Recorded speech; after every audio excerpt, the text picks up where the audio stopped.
podcast is intended for mature audiences.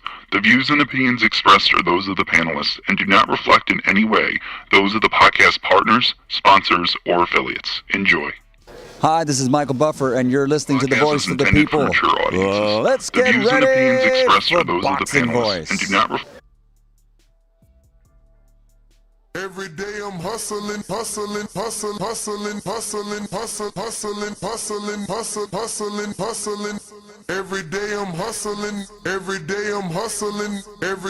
hustling. You know the saying. Every day I'm hustling. Stay hungry. Every day I'm hustling. Stay humble. BoxingVoice.com. I'm humble in defeat, and I'm going to remain humble in victory. This is it, right? Dolla Dibiase Productions. I just wanted to put on a great boxing masterclass and also show the sweet science of this lovely sport. Man, the first time was so nice, I had to do it twice.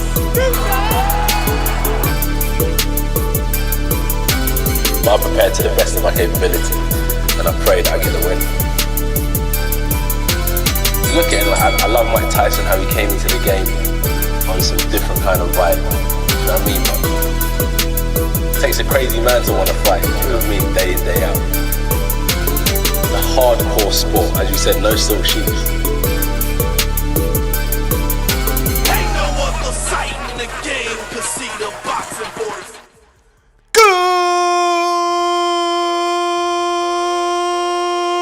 Good morning, TBV.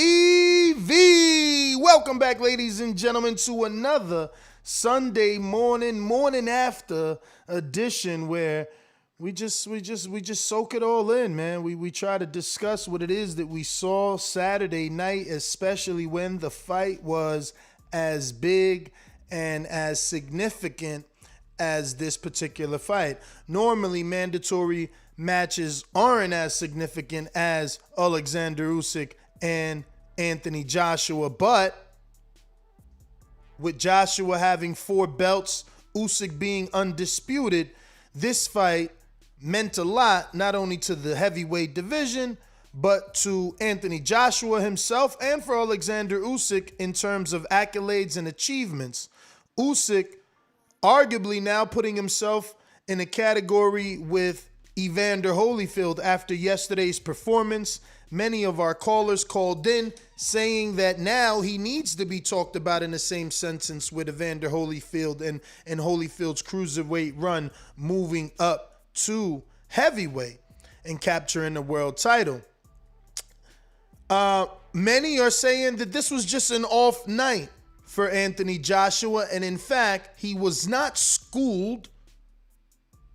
It just was the wrong game plan and an off night. So we have a poll already going, and obviously it's asking you, did Usyk school Joshua, or did we witness greatness, or did Joshua have the wrong game plan? 2 options: witness greatness, wrong game plan.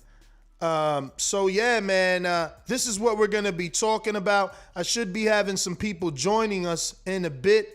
And yeah, let's talk some boxing morning after thoughts. We're talking AJ losing his titles. People all over the internet now saying that it doesn't even matter what happens. AJ won't be able to win in the rematch. So what are your thoughts? Does AJ get it back in the rematch, or is this just a bad style match up altogether? It looks like Lady Sean has just joined us. What's going on? What's up? Nah, nothing. Just like, yeah, a bit like, I woke up today like, did yesterday really happen? What's up with the mic? Why is it going crazy right now? It shouldn't be. Hang on, let me just see. Mic set. You're good It's now. set. You're good. Yeah. Good. Yeah, I woke up today like, did that really happen yesterday? And I looked at the news. I was going to church. I was like, yeah, it did really happen. Wild. But hey, but fighters lose. I'm still team AJ all day. Fighters lose. He got outboxed by the better man. That's it. Point blank period. Can't try and sugarcoat it. What do you think about the poll? I mean, did we witness greatness, or was it just the wrong game plan? Both. Both. I don't think it could be both, Shan. You could only Yes, it bet. can be You could both. only pick You one. witness great. Of course, it can be both. There's only two Usyk was choices. great. There's not both. Usyk was great, but there was the better man. That's it. Point yeah, blank, dude, period. you got to take us Point off because you are echoing. What do you think about the poll? Dale, you got to mute the radio in the background and turn your camera. Looks like you got a rotation lock. Rotation lock. Okay, so you witness greatness and you witness someone with the wrong game plan against someone that was great. It's both. Yeah, okay, but the poll is giving you two options. You got to pick one. You know what I mean? Okay. Wrong game plan. Wrong game plan. Dale, buenos dias. No smoke boxing. How are you? How you doing, guys? You all right? We are good. This is Feeling Lady fresh Chan today. from Lady Come Box with Shan. And yeah, Lady Shan, this is Dale from No Smoke Boxing here on YouTube and Instagram. So yeah, man, we're just having the morning afterthoughts, man. What did we think when we actually woke up the next day? Shan clearly saying that she woke up not thinking that this wasn't real. How about yourself, man? I mean, after you went to bed last night, witnessing what you witnessed, how'd you wake up this morning? Listen, I wasn't really shocked. Maybe that might have been because we had the Andy Ruiz loss, which for me was a bit more of a shock because Ruiz came out or seemed to come out of nowhere. Usyk is what he is. He was undisputed cruiser champ. We knew what he was coming up. I think what he did against Derek Chisora under that kind of pressure even though he looked messy at times, showed what he's capable of. We know AJ's biggest downfall. I don't think AJ's got a bad chin. I think he's got a bad engine compared to other heavyweights, and that's his major issue in the later rounds. He can't keep it up, and we know what it's like when you get out of breath and you get dizzy and you get punched in the head by another heavyweight. You're going to go down. I wasn't shocked, if I'm honest, and I just think AJ just went in there completely wrong, wasn't fired up. He didn't even bring any uppercuts in, and I know against a southpaw that's a bit more dangerous, but that's his main artillery. I felt like he used it though. I heard Shan say that yesterday, but I feel like he used, especially to the body. He even missed one really bad that he led with. I felt like he used the uppercuts, but it's like said, you know, obviously Usyk in that southpaw stance, there's not many opportunities to use it, but I did see him using it to the body for sure. Yeah, I saw one, but he brought it into the solar plexus. But I think he went for the uppercut for the chin, but Usyk's footwork was just too good. He moved ankles straight away. Usyk's the guy. He shoots a shot. As soon as he shoots a shot, he moves his head. He never stays there where you can counter him. He's elusive like that. Yeah, listen. He should have brought it in more. Maybe he needs to work on his footwork. He definitely can. He work on his his engine at this time in his career. It's a bit frustrating, I think, for British fans that after a loss for AJ or a bad performance, we keep hearing that is a work in progress and he's learning on the job. I mean, he's probably a couple of years away from his, of staying in his prime. Maybe it's because he's got, Rob McCracken still in his corner, which we can understand is a loyal guy, and Rob's an amateur coach. That's what you tell amateur fighters that aren't in their prime, that aren't a pro, that aren't at the top of the game and a heavyweight world champion, that he's still learning on the job. How long is he going to be learning for? Listen, no real issue against, AJ. I think he beats 95% of the heavyweights out there, or maybe more than that. Usyk is what he is, and maybe that's all it was.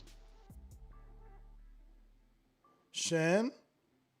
I just think there was no adjustments made. When you're fighting as an orthodox fighter and you're fighting a southpaw, AJ's lead foot was on the inside the whole time. That's why he was tripping. That's why he was slipping. That's why he wasn't stable in his moves. And I can't believe, time and time again, I couldn't listen to what the corner was saying. I couldn't, because I was calling the fight. So obviously you got the fight, you got it muted. Mm-hmm. But time and time again of what I've learned, I didn't. Rob McCracken didn't tell him to watch your feet foot placement. Like, You know, like, where was plan A to plan B? If plan B don't work, go back to plan A. There was no, and then when it got to the post-fight presser, it was like, so, you know, what would you have done? Like, what, when it was going wrong, what was your way to kind of put it right? He was like, just to progress. Dude, what does that mean? What was the fucking game plan? This is what we want to know. I'm done with the elusiveness about what's basically your game plan failed, or you didn't really know the game plan. And what it showed me as well, that AJ, you've got to know how to switch up a game plan on the fly, even if your coach keeps giving you not good enough instruction. You're gonna have to use a lot of your own ring IQ to be able to adjust. Self-adjustment is fucking muy importante. I don't understand it.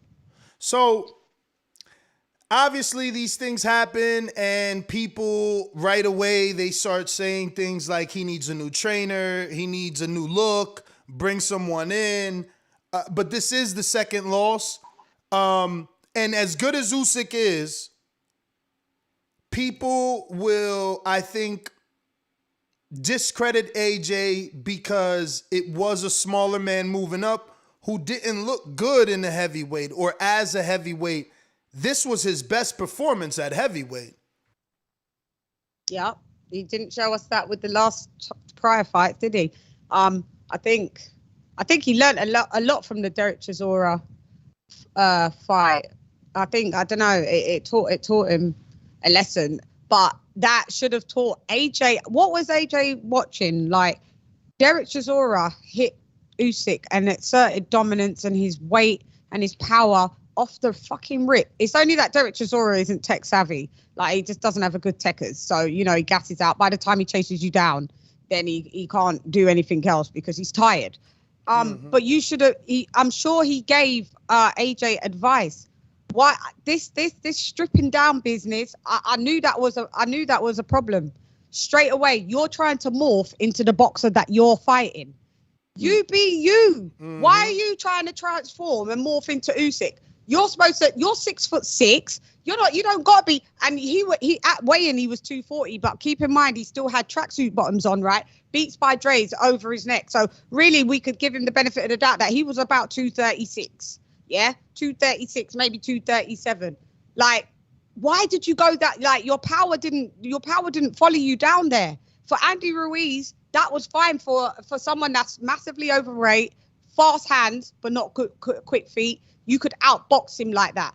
But you tried to turn into Usyk and tried to be the boxer. It blows my mind every time.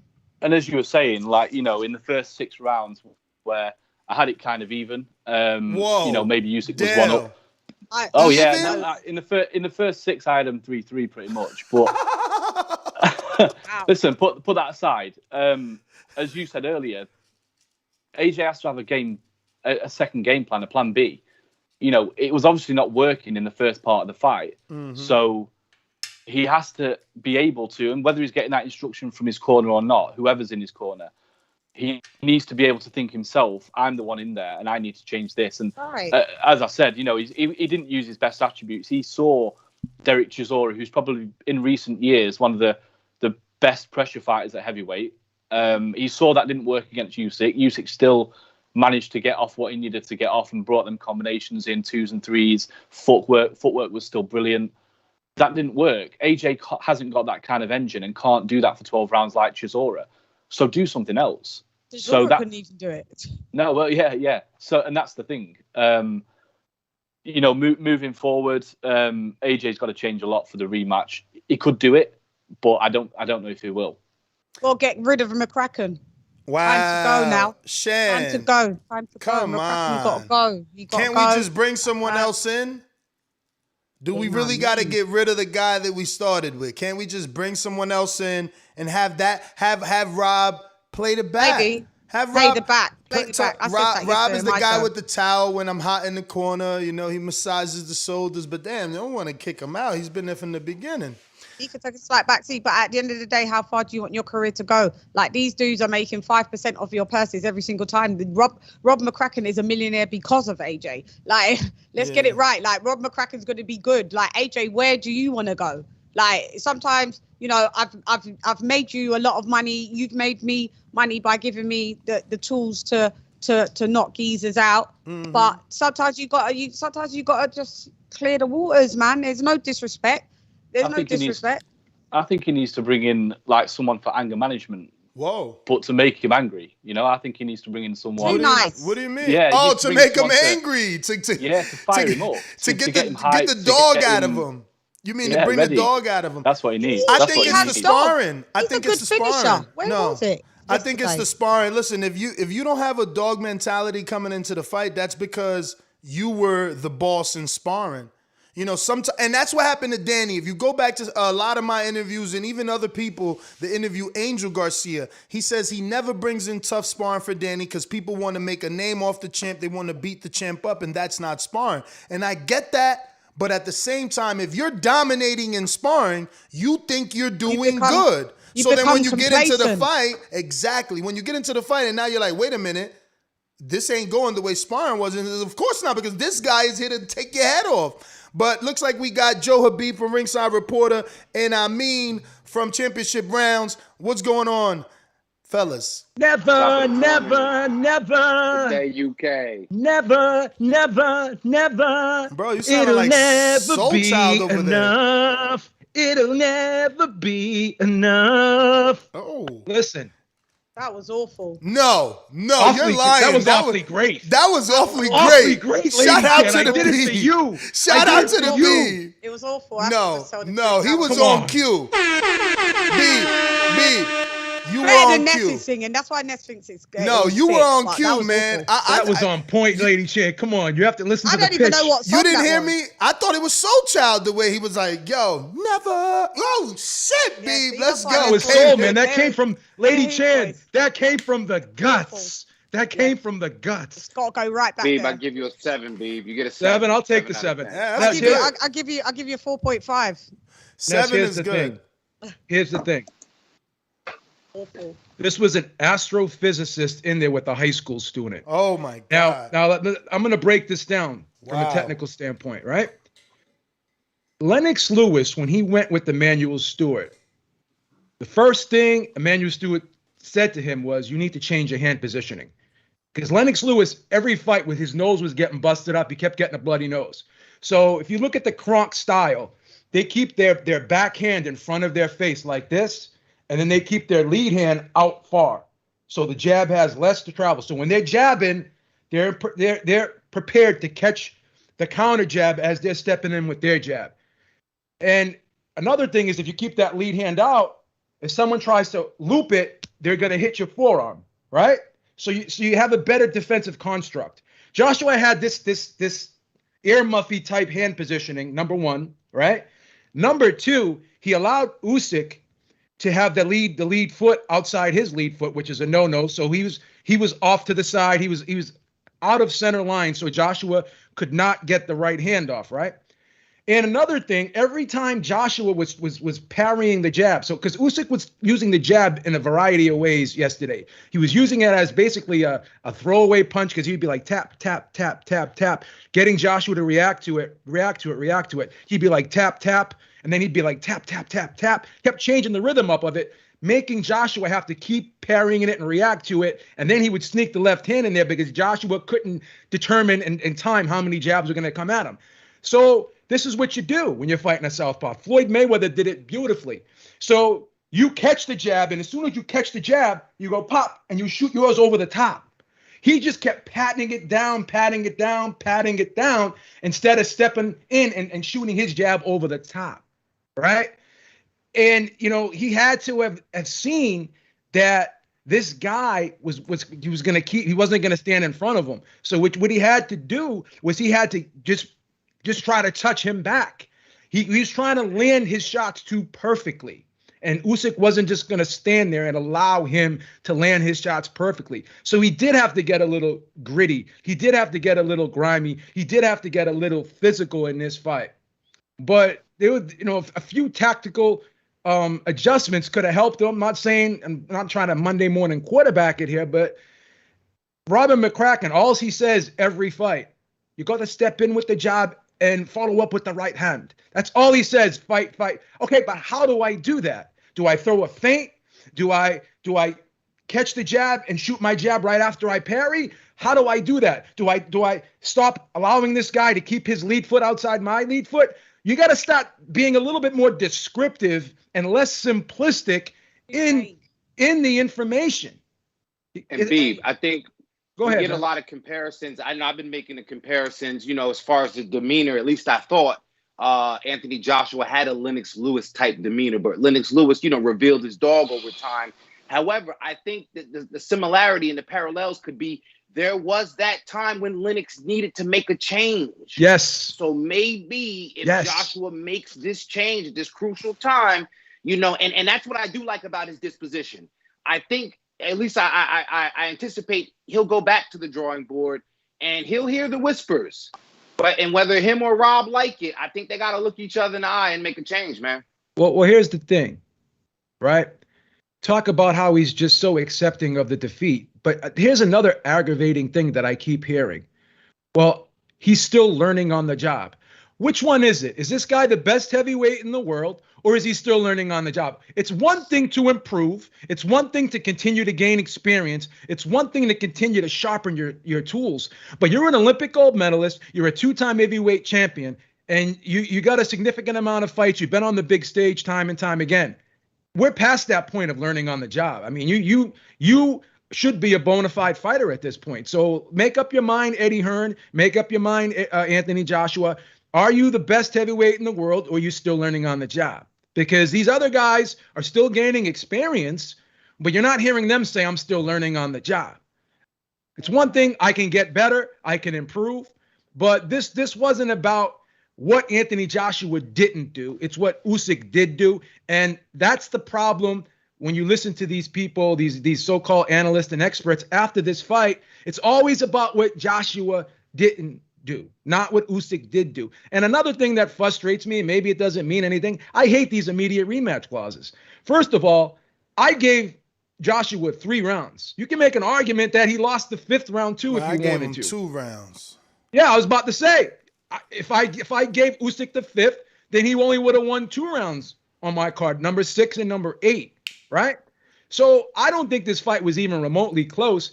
Just like when Ali lost to Frazier the first time, he had to get back in line. I just don't like these immediate rematch clauses. And now, we're going to go right back to the UK.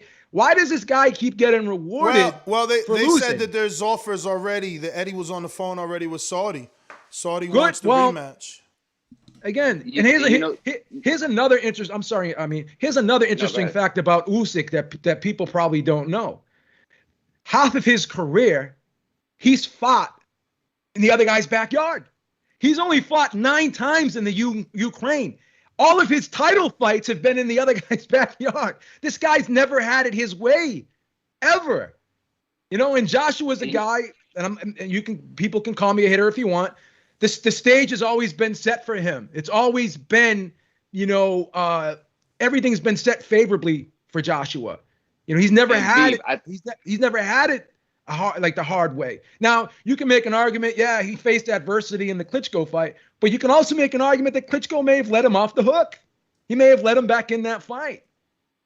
So rematch clause. No. We're not going to go that far now. We're not going to go that far and start. We're not going to go that far because he lost. One sec, Armin. We're not going to go that far just because he lost. Now start trying to go back to his past and erasing certain great victories. No, we won't. It was a good victory. I'm not going to say it was a great victory. I think it was a good victory. We have to keep it in context. Okay, so leave it as a good victory. Why are we going? We have to keep it in context. So it was a good victory because he showed stamina issues in that. So his issues in that. The point fight. he's trying. The point he's trying to make. The point. Well, we have to be objective in the analysis of what happened. He won. Yeah, but that's we what I'm have saying. to be objective in the analysis of what happened. What he's saying is, though, we have to be objective in the analysis of what happened. We can disagree on what we can disagree on that. Context. If we put it into context, we need to have something to compare it against. So what's the baseline to compare it against if we're putting that into context? Would it be Fury's win over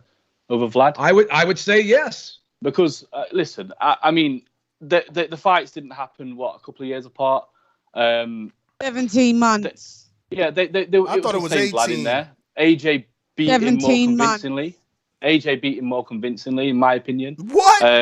How do you beat? so. How do you beat I somebody? don't think so. Absolutely, he did. did. Nate, I don't think so. He He beat him more Fury's- emphatically. He beat him more Fury's one was emphatically. boring as hell. He We beat can- him we more can use emphatically. words. But Oh, that wasn't we all can't talk at the same time. No, it's not Bruh. wordplay. It's opinion. If you're Because think suffering- about if you're this. suffering from insomnia, just watch that fight. We Think all about can't this. talk at What's the more same impressive? time, ladies What's more and impressive, gentlemen. though? Beating a guy who's never lost in 10 years and never has lost a 12 decision. years, 12 He years. never lost a decision.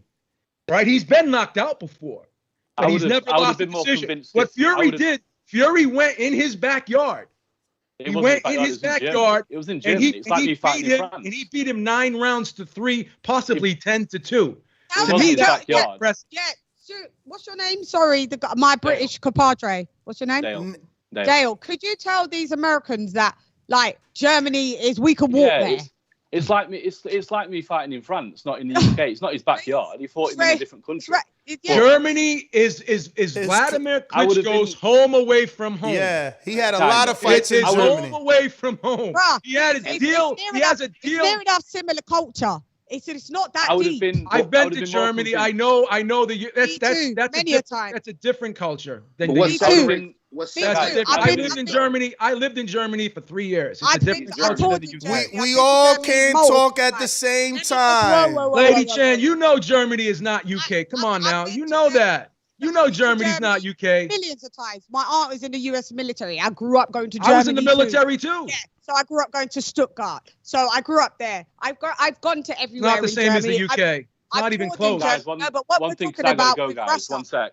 Now we get the geography lesson. I love it. One sec. Been I would to have been more Russia too. convinced. Similar. You think Germany is similar to Great Britain? Similar. No, Russia and Germany have similarities. Have you been to Russia? No. I have. Okay. right. So let's move on. So you just proved my point. You just proved my point. Ukraine and Russia is similar too, right? Ukraine and Russia are similar too. So what I'm saying, him to go to. So you just proved my point. You just proved my point. No, people to go You to just proved my backyards. point, Lady Chan. Thank you. It's similar. Just proved my point. It's similar. So when You we're just proved saying my that point. he's gone to You guys Germany, heard that, right? You just proved my point for me. No, I haven't proved your point. Well, All I'm saying is it's not about Germany is more similar to Russia. Let's Ukraine is more pass similar the ball to Russia. around. Let's So pass the Fury went in ball. Vlad's backyard. It's unquestionable. Let's pass the ball around, ladies and gentlemen.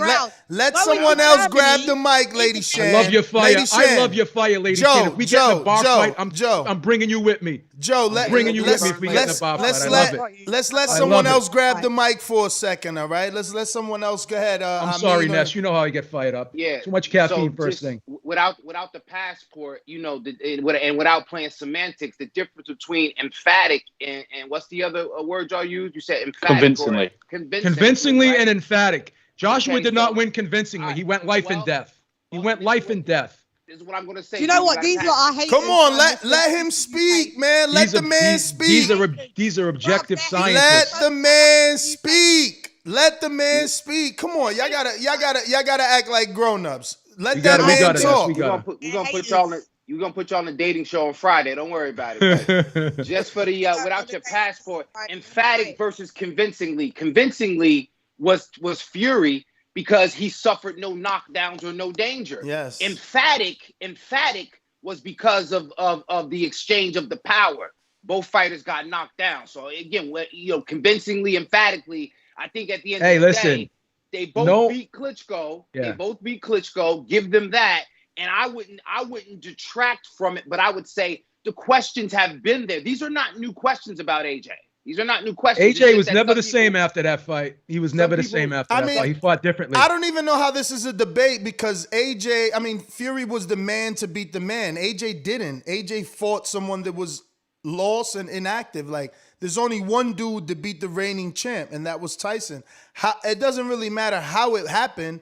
He won, and he ended the reign. It's not an argument, I don't think. But guys, one final thing, because I've got to.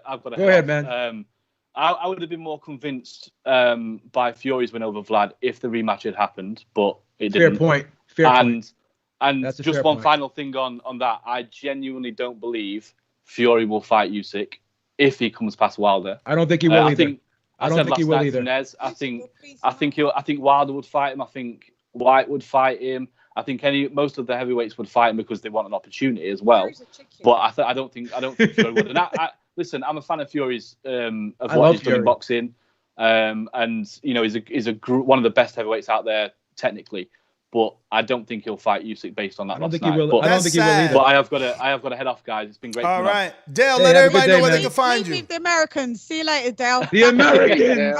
Back with the Americans. Brits. The Brits who live and die by AJ. The Brits who live and die by AJ. He's done a lot for UK boxing. This guy can go out and rob the bank and kill 20 people, but the Brits will still stand behind him. I love the Brits. They're the best fans in the world. Let them know where they can find you, Dale. Yeah, subscribe. Type in No Smoke Boxing on YouTube and the same No Smoke Boxing on Instagram and Twitter. Cheers, guys. You brought the smoke today, though. We got to give you credit for that. Cheers, guys. See you later. Okay. So I want to touch on that. I think it's very unfair, and I get that there's an argument because obviously, you know, the David Haye fights with Fury never happened, and the Vladimir Klitschko fights with Fury never happened. But for what it's worth, he did rematch or fight Wilder a second time, and he's in a rematch that seems to be going into, right? Like, yes, there was arbitration. He tried to get out of it, but it seems like he's going to fight Wilder. So I think it's unfair that people try to discredit him because he didn't rematch Vlad. Yeah, but he's pulled out of a lot of fights. He's got to check it. I love Fury to death, but he's got to check it past. Yeah. He's never ever defended the title. But he does look like a changed man. Like, he's got a pass B, but didn't he also show correction? I mean, isn't that a long time ago? Here's the problem, Ness. Here's the problem. Let's keep it in context again. It's one thing to show correction, but why do you have to keep continuously showing correction? There's a reason why you would have to continuously have to show correction, because you keep fucking up. Because you keep fucking up. So he shows. This is the thing about Fury. You love him one day, but he disappoints you and breaks your heart the next because he's not consistent. His behavior is too erratic. And that's the problem. He may retire after this Wilder rematch, this third fight. No way. You never know. I can't believe. Surprised. I can't believe you guys think. Don't be surprised. Don't be surprised if he walks away. I can't believe you guys think he won't fight Usyk. First of all, did you see what he did to Cunningham, bro? He don't respect no little man. He didn't even respect the big man in Wilder. You guys are tripping. Yeah, but he got dropped. Yeah, because he don't respect you. Because he don't respect you. How many fights? Yeah. How many fights? It's so funny. You're a hypocrite. You guys don't respect AJ. You're a hypocrite. Nobody said that. Nobody said that. Nobody said that. Nobody said that. Nobody said that. No one said that. Stop putting words in people's mouth. Do the poll. Stop putting words in people's mouth. You lying. Nobody said the word respect. Do the poll, Ness. Do the poll. Will Fury fight Usyk? Let's settle it right now. Let's settle it right now. She always putting words in. No one said anything about respect. No one. You just mad that people don't feel like you about that Vladimir Klitschko She's not mad. win. She's passionate. She's fired up, Ness. Come on. She's tight. She's not mad. Anytime you say anything negative about AJ, she get tight. No, I'm on this show. I knew this show was going to be negative about AJ, but they were facts. The stuff that I've done my own post report. I did my own live. I don't got to come here and cap and cape like you do, Mr. PBC. Whatever. I just told the fucking truth. Whatever. You mad. That's why you changing people's words because you mad. Tomorrow. Maybe next week it will be your day for you to test me, but not fucking today. Whatever. You mad, and that's why you changing people's words. Why am I mad when AJ didn't fight good? He didn't fight good. You mad. You mad. You're capping now. You're mad. You're mad. Lady Chan, let me ask you a question, Lady Chan. You don't want to let anyone speak because you upset. You upset. Let me ask you in your feelings, so you mad. Let me ask you an honest question, Lady Chan. Yeah. Was this about what AJ didn't do, or was it more about what Usyk did do? Both. Usyk was great, and AJ didn't have a good game plan. That's it. The better boxer won. Do you think at some point in this fight, AJ just needed to kind of say, "I got to sell out here, and I got to just try to take it to this guy"? Is that your problem with AJ? Yeah, there was no dog. You should have you got nothing to lose. You lost every bit from round 9 onwards. You lost as well. Like Even I had wilder. AJ winning. I had AJ winning 2 rounds. So In the whole fight? Yeah, in the whole fight? The whole fight. So what's Ness talking I about? gave you Like three. I'm being subjective and being biased. That's my guy. But no, he so I don't know what you're talking about. I'm mad. I'm You not know why? mad. You know why you don't I'm know? disappointed, Because you're but not I'm listening. mad. You know why I you don't just know? get Because you're pissed not off when listening Ness to me. capes and lies. No, See? we're cutting you See? out. See? When Ness capes See? and lies, yeah, you're cutting you out. We Oh, can't she hear got, you. her mic is better than yours right now. What did you do to? What'd you do to your mic? What'd you do to your mic, Lady Chin? Did you get an amp? I Did let you her get an amp talk. on your mic? I let her Because talk. he's chatting shit. When he chats shit, his mic fails. But now what I'm trying to say is when he's going to try and downgrade things, Fury beat him. Do you know what he said? Let's tell the truth, B, because you're a Fury fan. Do you know what Ness said? Fury beat the shit out of Klitschko. No, he didn't beat the shit out of him. He just Thank you. He beat him. He took him to school though. The two of Hey, you, listen, the two of you honest with love you, Lady hearing Chin. the I'm gonna two be of honest the with you, two of Lady you Chin. love hearing yourself I'm gonna talk. be honest That's with you, all. Lady Chin. I'd rather get knocked out than have someone embarrass me for 12 rounds. That's just me. Right. So Ness, you can be quiet now. Thank you for that, B, because you are a Tyson Fury fan, and you could have went the other way and just caped like Ness did. No, I can't cape. Yeah. I love B's Tyson the end Fury. all be all. I have 3 Tyson Fury t-shirts, Lady Chin, in my fucking closet right now. I'm not even lying. And I salute that. That's your guy. That's who you like as a fighter. I like AJ as a fighter, but I'm not going to sit here and lie for AJ. Like, I'm not going to sit here and lie. I don't know why Ness lies all the time. I don't know why he does it. So I have to call him out. So he says that I'm mad because it's of AJ. No, I hate when people Look lie. how long you've been talking. Of course you're mad. Your fucking wig is crooked and everything because you're so mad. No. Adjust that shit. No, don't need adjustment. She's just not tolerating it from you today, Ness. She's just not tolerating grab the little it from mirror, you. grab the little mirror and adjust that downplay shit. with the heat she's bringing.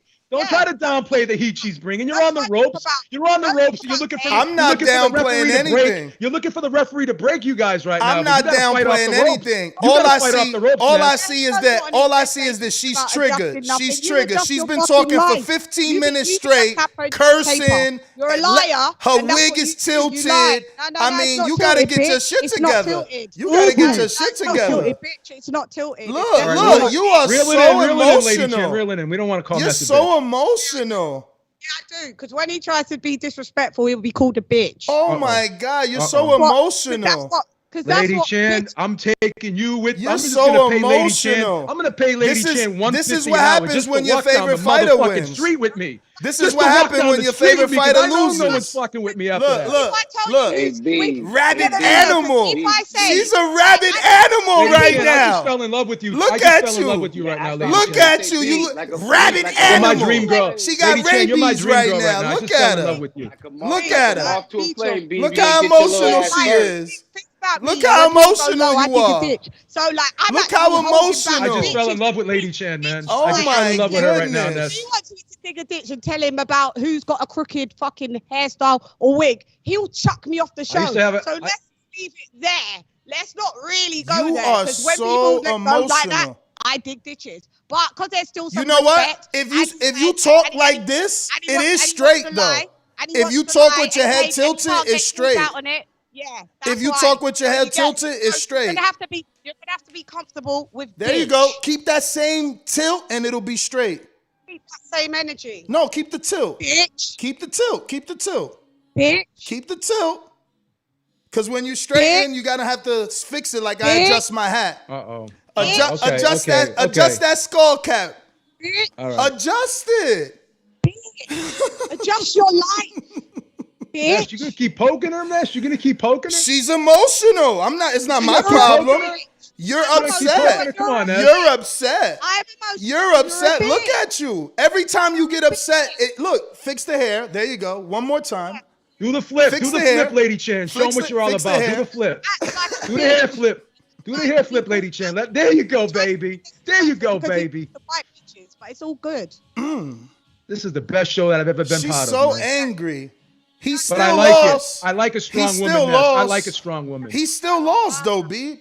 I mean, I've been doing this so long. You know how many UK hosts do this? When Kelbrook lost, you know, when AJ lost, it's always happens. Babe, you're so emotional. Like Calm down. With AJ lost. You I tell are. you are. Yeah. You haven't stopped talking. I didn't have to come here to where I know it's not going to be. You're not here to defend AJ. You're not here to defend AJ.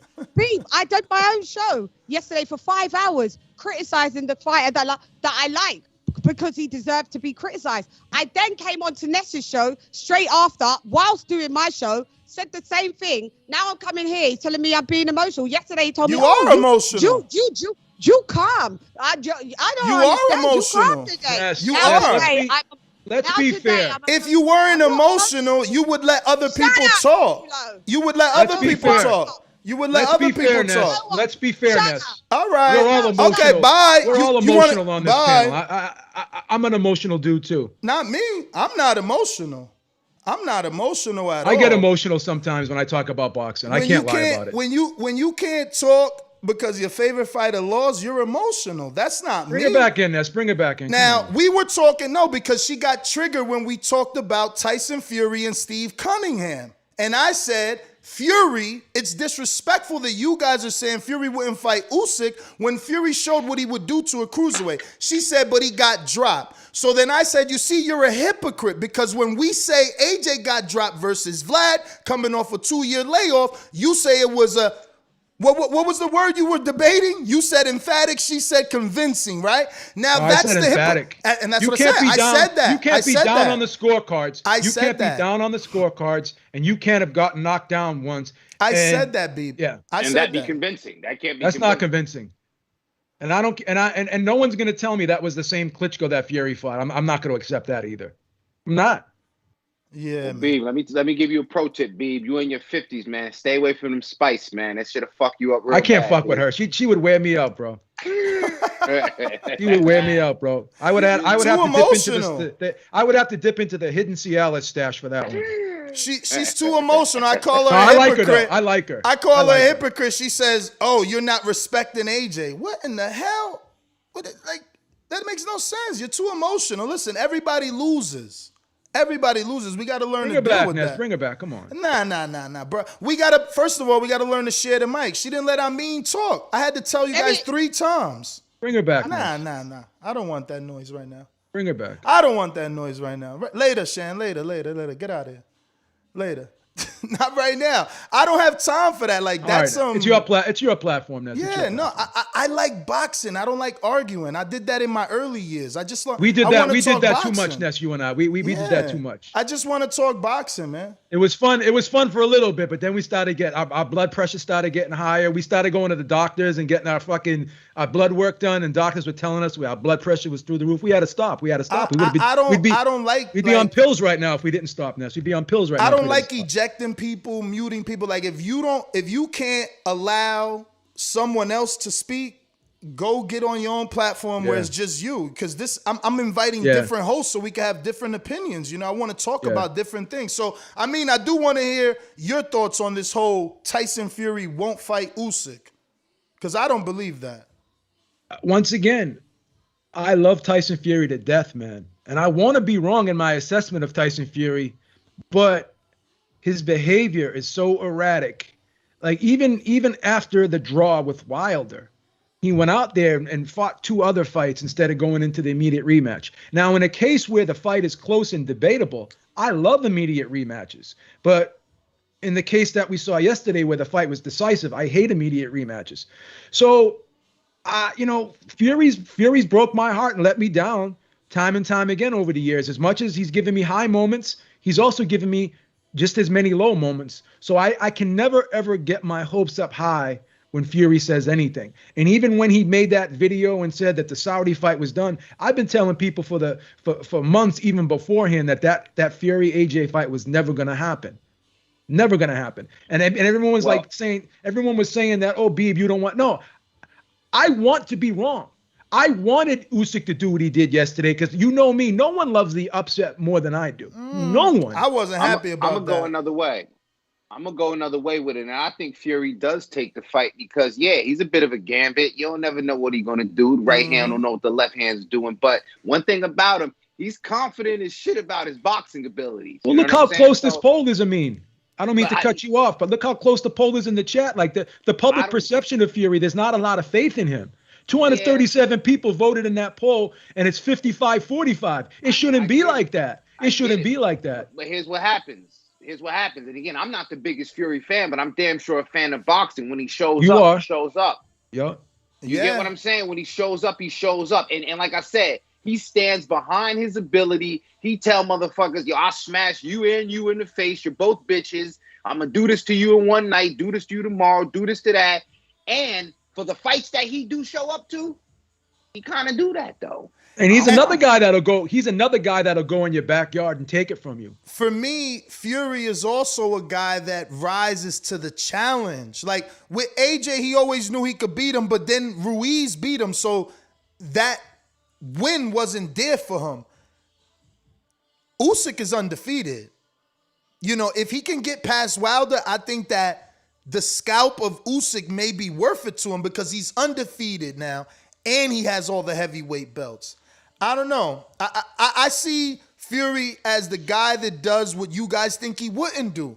He did the Wilder. He did the Vlad. People didn't think he would do either of those. And if it's Usyk, I think, man, it's just... I never thought he was going to be AJ, so I'm obviously going to be picking Fury and assuming that Fury won't be afraid to fight him. I mean, I just feel like AJ fought the wrong game plan. He wasn't a big man. Well, I don't think he fought the wrong game plan. I think that he wasn't a big man, Beeb. Come on. He wasn't a big man. He didn't act like a big man.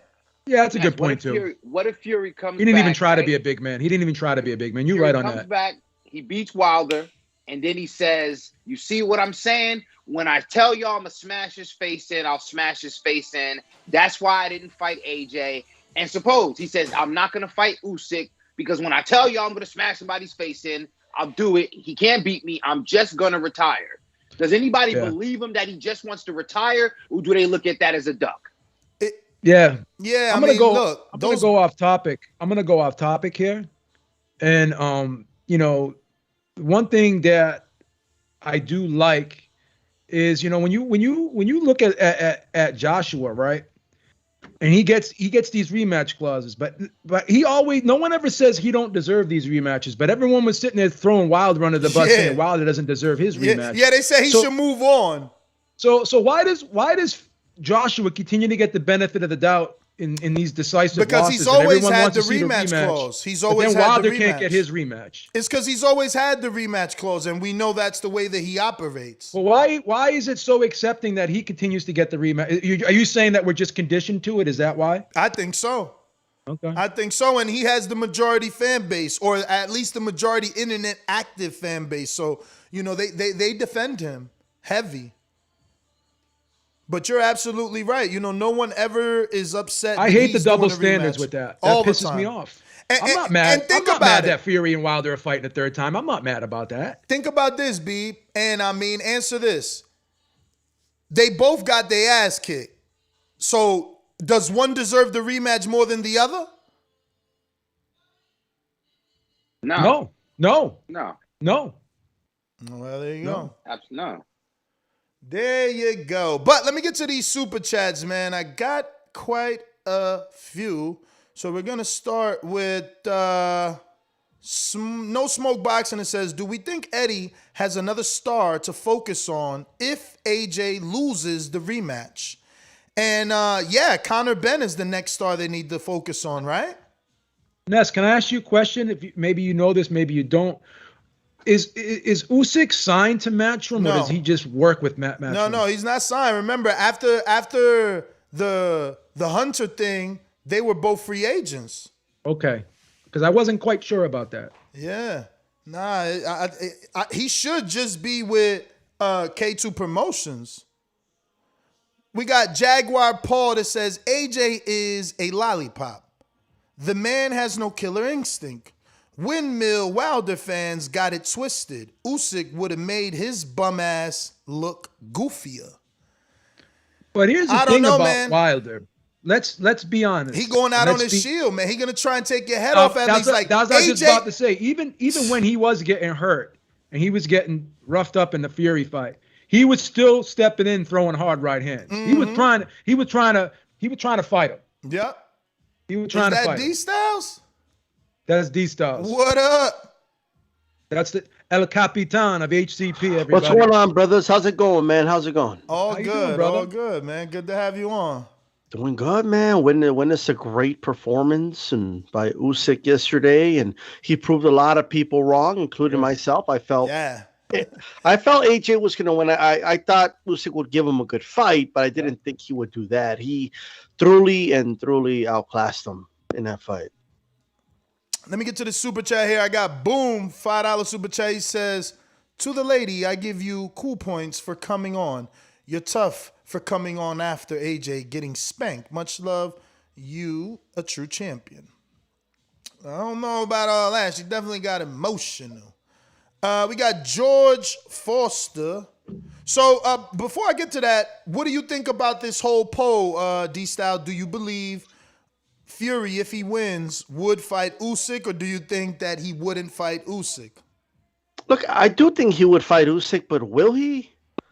I don't know, because I don't know what Fury's gonna do. I don't know if he's gonna go through some binge again.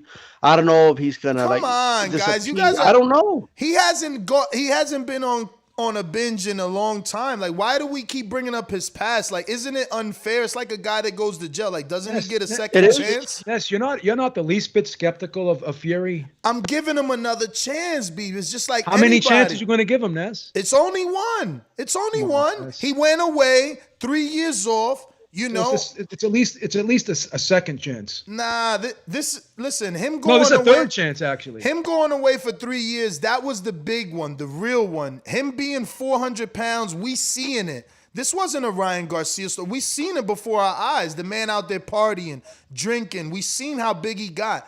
That was the real comeback story. So it's one chance. And since then, what he's had, 2 children, he changed his life. Like, you guys are use some terrible, evidence, man. though, Ness, right? The last time, his wife had 2 kids with him after that. Like, you guys are really bad. Like, he changed his life. No, but let's use Tyson Fury's own words. He said that he doesn't want to fight Usyk. Boxing's all about the guys in the West, and he's not a big name. I don't want to fight somebody like that. It's he made a name for himself. Yeah, but these styles, you know that he just made a name for himself, and if he beats him twice. He answered that question, Ness, with the hypothetical of what if he beats Joshua. He's already addressed that. I hear you, but no one can anticipate the stardom that you will get from beating Joshua. No one knew Andy would blow up to the level that he did. We got to see what happens to Usyk now. Does he become the next Gennady because of this? When you say no one can anticipate, you don't think Fury understood from the beginning that if he were to beat AJ, that he would become a bigger name by just by definition? I think Fury's smart enough to know that. I don't know, but I think that Usyk he knew that, Ness. He knew that. I knew that, Ness. Guys, it's not like this big mystery now. I think he's underestimating Usyk. Look how clever Usyk is. You made it sound like it's the holy grail of like this hidden treasure that nobody knows about. The pirates, like if you beat the heavyweight champion, become a bigger name, nobody could possibly know that. Come on, Ness. No, D-Style, what I'm saying is, Fury couldn't imagine how big Usyk could get. Neither did I or you. We don't know yet, though. We still have to wait and see. We do. Let me explain. You and I both picked AJ, so he caught us by surprise, right? Yes. So now we we do a post-fight show.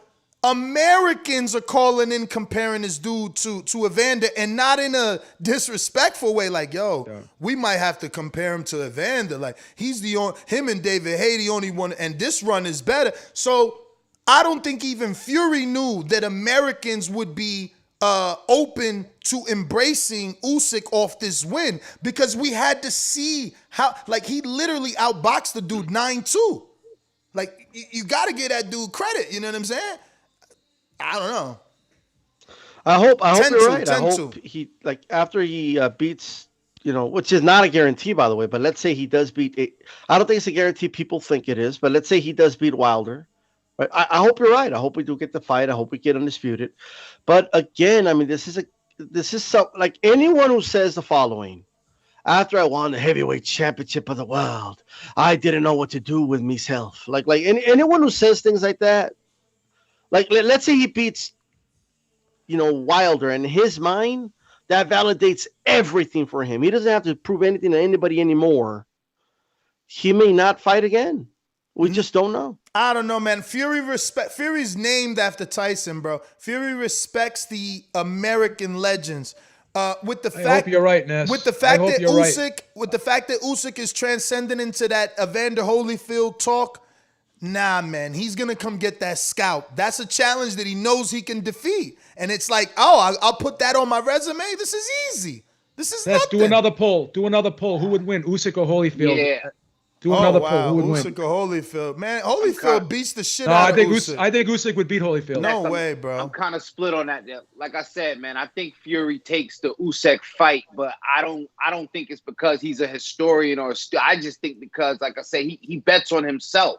He bets on himself, and you know, when people, you know, presume it, and he does let the fans down, but to him, he's not letting himself down unless he feels like it. He's a very, what they call a mercurial character. You know what I'm saying? He's up and down.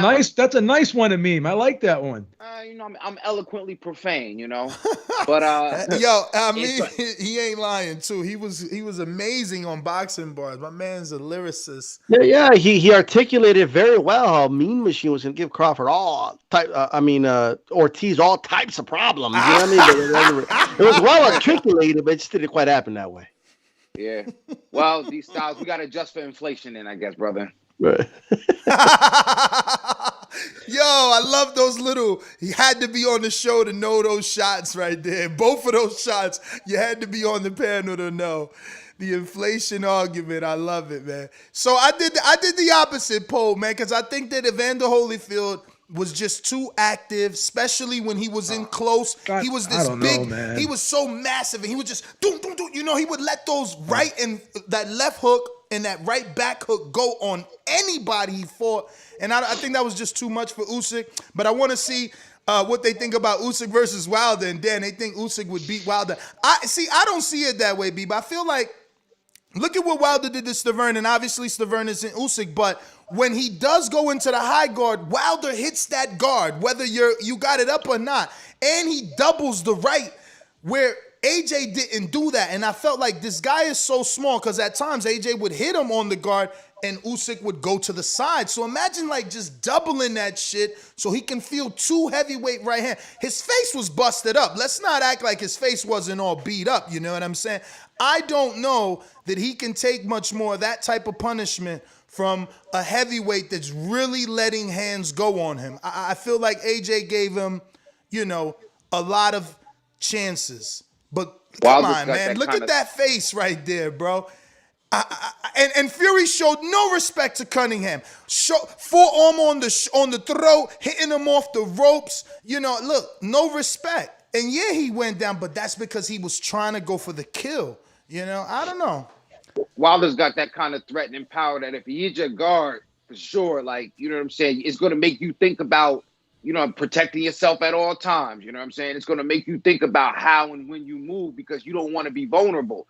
You know that even a glancing shot, you know what I'm saying, one to the top of the head, to the temple, and you're not going to want to throws get hit his at all. right more. Like AJ would not let that right hand go. And it's funny because he wasn't getting countered when he threw the right. He was getting countered when he was shooting that lazy jab. The hook was going right over the jab, the right hook. Yeah, I think AJ need to, you know, like I say, this is the time in his career, you know, with all the comparisons to Lewis, he got to change the captain of that ship. He's got to get down with a different trainer at this point. You got to explore and see who's out there. And that's the question. I don't know if y'all talked about it. Who's out there? We might be, you know, jumping ahead a bit. Who's out there? Who do y'all think? Buddy McGirt would be a phenomenal trainer for Anthony Joshua. I mean, Buddy's getting a lot of UK business. He had Callum Smith and he had somebody else the other like a couple weeks ago. So he might get the job. I got George Foster that says, problem is if AJ goes after Usyk early, he'll probably gas out and possibly KO'd. He had nothing after like 7 rounds. Good point, but not if you work for the knockout. Like, yo, we gonna put hands on this dude for the whole 6 rounds. Usyk is too small. Again, look at his face, bro. He can't take them type of shots from AJ. He ain't that small. He ain't that small? He's not that small. Come on. Bruh. He's 220 pounds now, brother. He weighs the same as Wilder. he's short. Massively short. Have He's you watched 6'3". Did you Same see size, the face same height as Dillian White. He's bigger than Andy Ruiz. Ruiz is just And he's fat. thinner. And he's thinner than AJ. Did you see the face off? Okay, but AJ's a big dude, though. And did you see when AJ landed right hands even on the guard? My man would stumble to the side. Like, you kidding me? All night, I just wanted him to act like a big man. Just act like a big man. Double the fucking jab. Triple the jab. Shoot the right. Double the right. None of that. He didn't act like a big man. He was even, like, he would pull with the jab and sometimes just, like, loop. You know how you jab off the hook? I mean, hook off the jab. So sometimes he would just, like, loop it slow. He was not in the. It's like he wasn't there yesterday, man. So I mean, I would agree, right? I believe in causal effect. I think a lot of the way he acted was due to what Usyk was doing. So he got frustrated. He wasn't sitting on his punch like he usually does because he fought somebody who was a lot faster on his feet than he's used to. He was pawing because he was trying to find range against this guy, and he couldn't find it all night. Right? He didn't just paw just to paw, like, oh, I'm going to paw because I want Mr. Gibbs to criticize me after the fight. No, he was trying to find some range there. Like he fought the same way AJ fights all the time. Can I counter that little part? Because when the orthodox fighter is fighting a southpaw, right? The orthodox fighter is jabbing the southpaw's hand.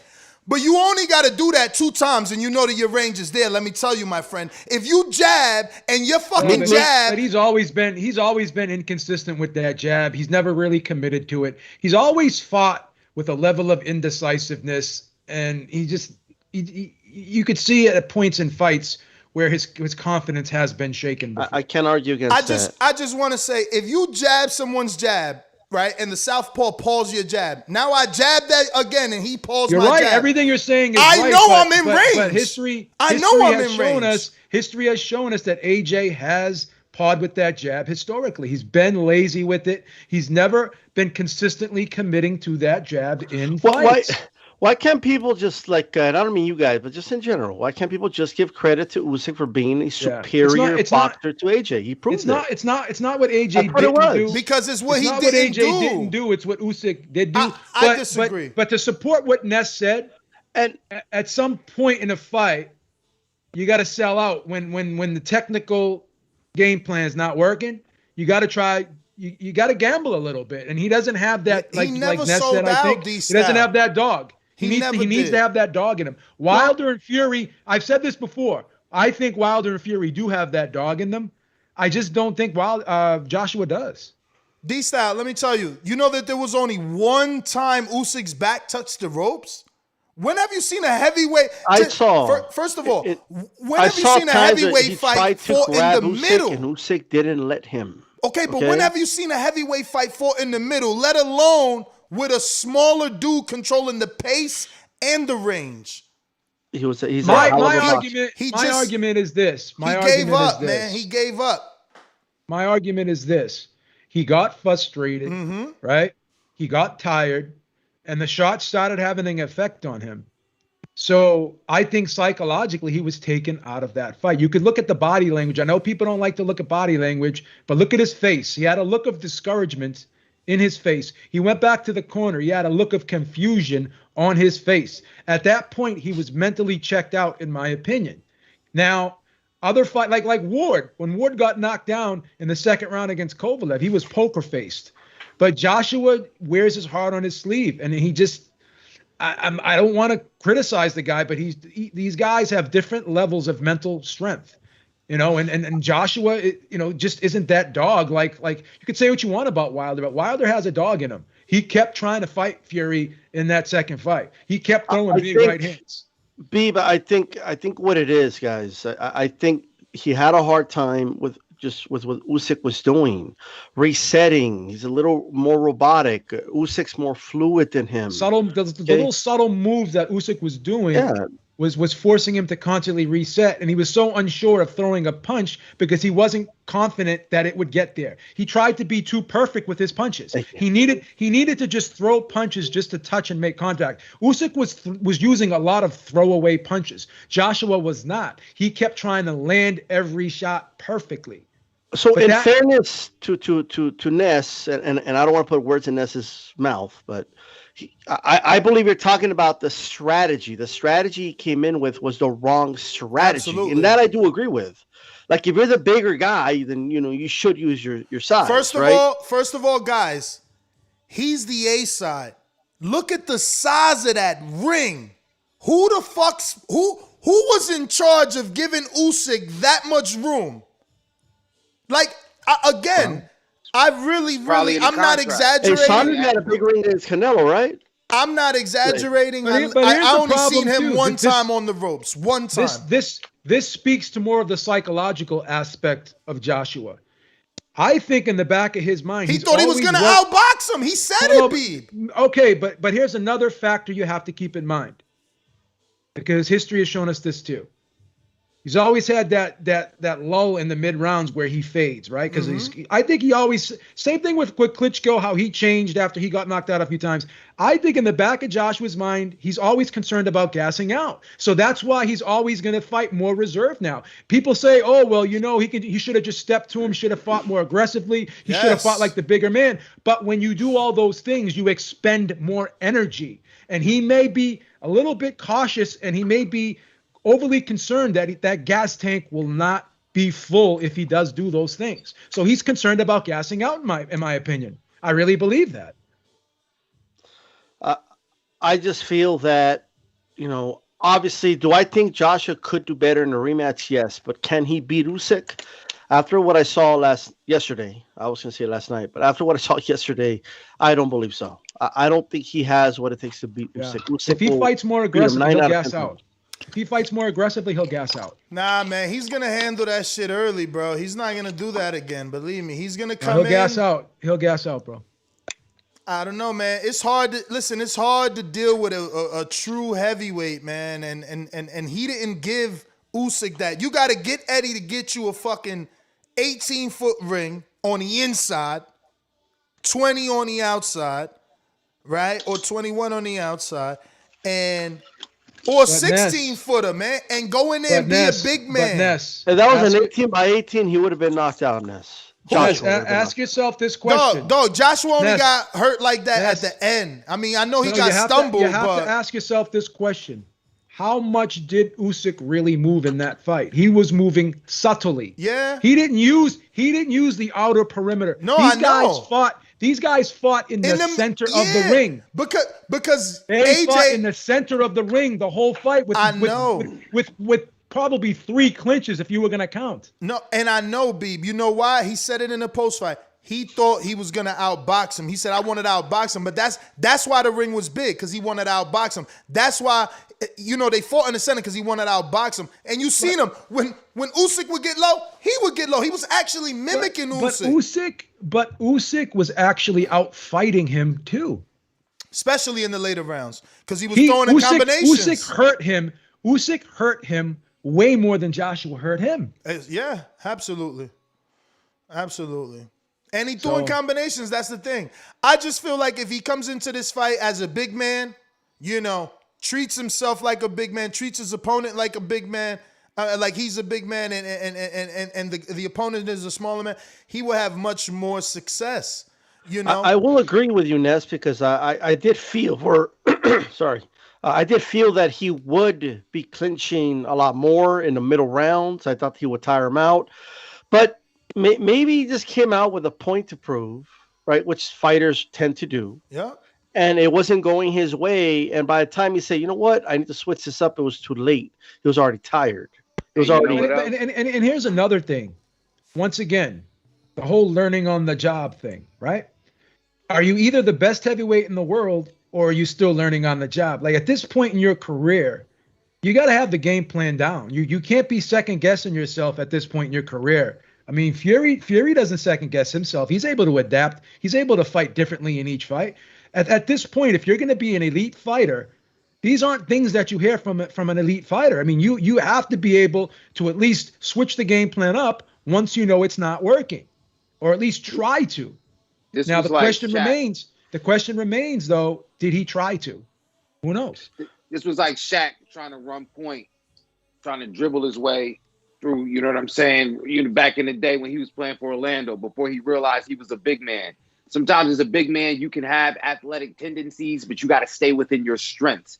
He fought like a fucking cruiserweight when he should have fought like a heavyweight. It was a heavyweight bout, and he fought right into Usyk. And credit to Usyk for that. I don't want to say that in a way where it seems like that. This is all credit to Usyk. But I mean, one question I got to ask you: if the Joshua that fought Klitschko shows up to that fight, does he make it through the 12th round? No. So either way, he's gonna have some issues with Usyk. Yeah, I don't see what he does in the rematch, actually. You know what I'm saying? Like, I know there's a rematch clause, and that's what I was saying before shit got hot earlier. Sometimes that rematch clause creates complacency. In his mind, if he's like, oh, I'm gonna try something different. Like I want to try something. No, don't try nothing different. Go out there and bully this man, and then it didn't work. Like, I got another chance. Like, no, you don't have another chance. Like I said, I want to hear these same people saying that Wilder didn't deserve a third fight with Fury. I want to see what they say about this second fight with Usyk. Because I think at best you can give Joshua maybe 3 rounds. I got to be honest. Yeah, I think at best you can give him 3 rounds. Yeah, that's fair. 3 rounds is fair. I had it 10-2, man. 10-2 for me all day. Yeah. Right now, we got an active poll. Who wins? Usyk versus Wilder. Usyk at 60%. Wilder at 40%. D-Styles, I cut you off. No, I was just going to say, look, at the end of the day, what I want to mention specifically about Usyk is, for how long is he going to be a quote-unquote cruiserweight? I mean, this guy is 6'3". He's already over 220 pounds. He's becoming acclimated to this weight. He already has 3 fights at heavyweight, right? Man. He's going to become better at this weight, is he not? Man, the more experience he has at this weight. These styles, the same way a lot of us feel about Crawford not fighting the real welterweight, and I know Jeff Horn was big. That's what we feeling right now about Usyk. Like, he's gonna beat the shit out of Porter. So I hear you. I hear you. I hear you. All I'm saying is we need to see it done, and no one fought with Usyk like he just a beat dog. The heavyweight champion. Nah, man, he beat a dude that was like, again, wrong game plan, man. Wrong game plan. Yeah, but you know the thing about game plans is that we can all Monday morning quarterback it. Hindsight is 2020-ness. No, right? Bro, I was saying he had it done in what you wanted chat. him to do, right? Yes. Hypothetically, and it goes the way Beep kind of mentioned, like he would gas out and get knocked out. You would have came on here this morning saying, why didn't he just why did he do that? Well, why did he gas himself out? He should have boxed him more. You know why, D-Styles? Because he's shown us that already. There's Remember, no short path to victory. How many times? You want to lose a decision or you want to get knocked out? But how many times has he gassed in the middle? So if he would have gassed in the middle again, that's what we used to. We seen you gas with Vlad. We seen you gas with Pulev. It's better for you to gas early, going for gusto, getting a knockdown, taking something. Usyk, look at his face. That dude had energy for days. He could have gone 20 rounds. Bro, that fight could have been stopped. He could have gone 20 rounds at that Listen to me. Let's think educated here, right? Boxing.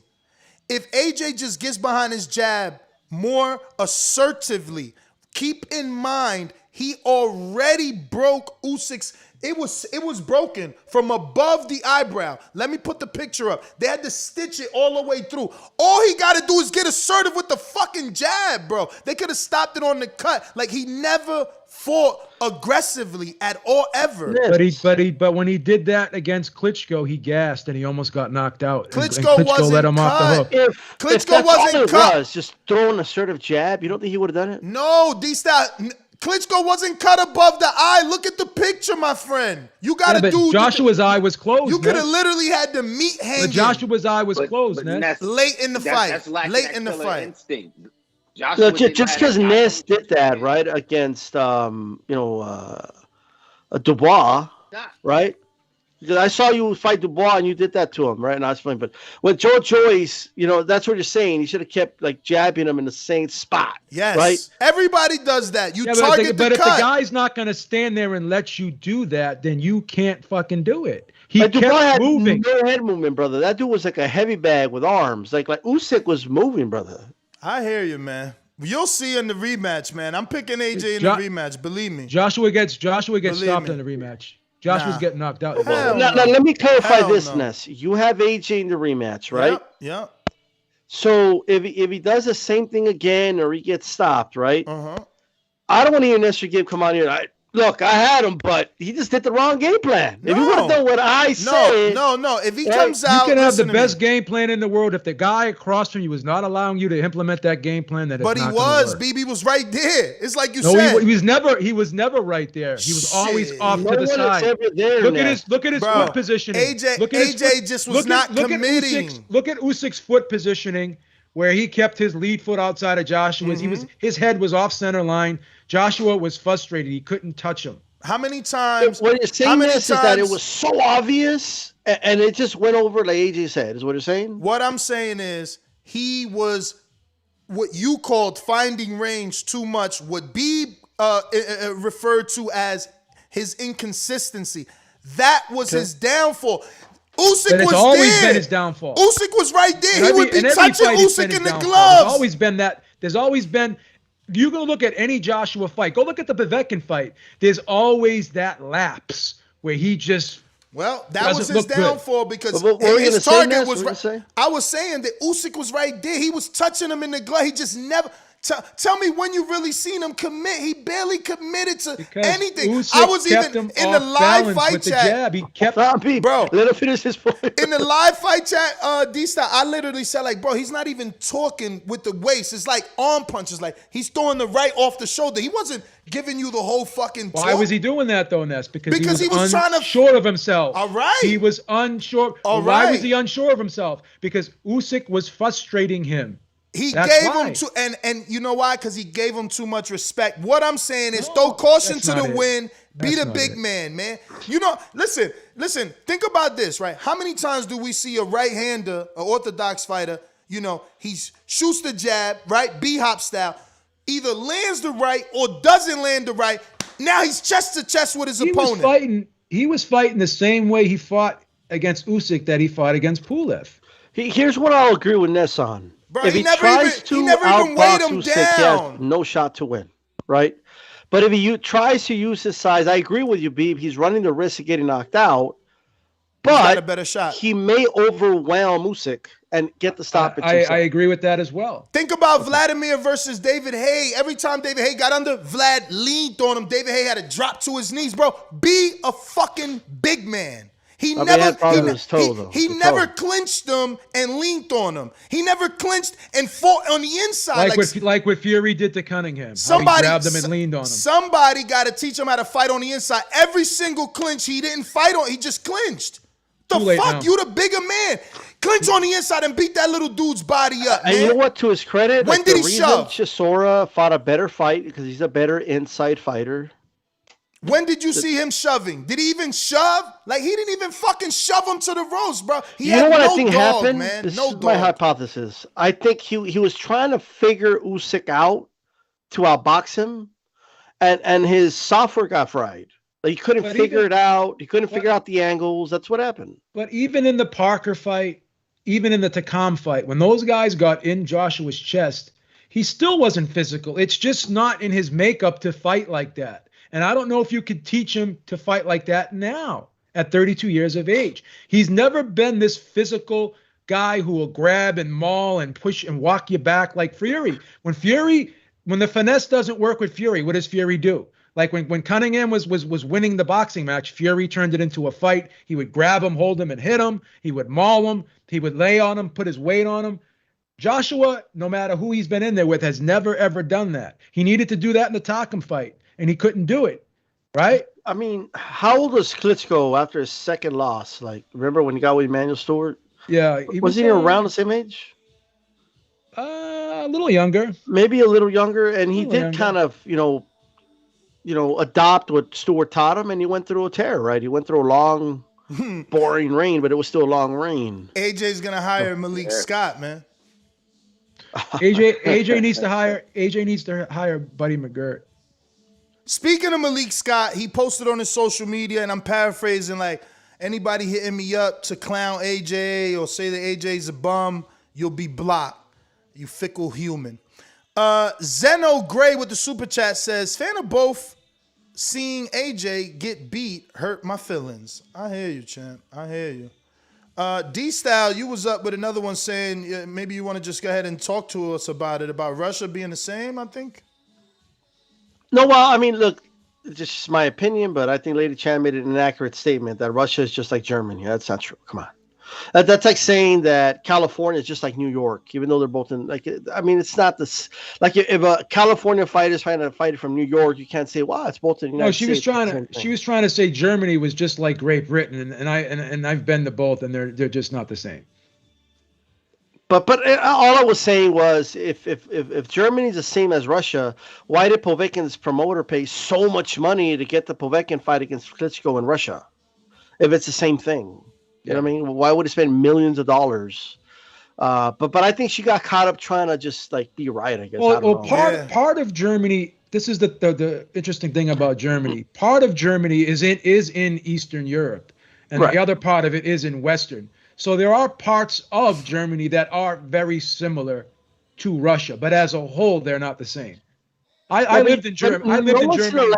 Germany and be like, "Yep, this is Russia."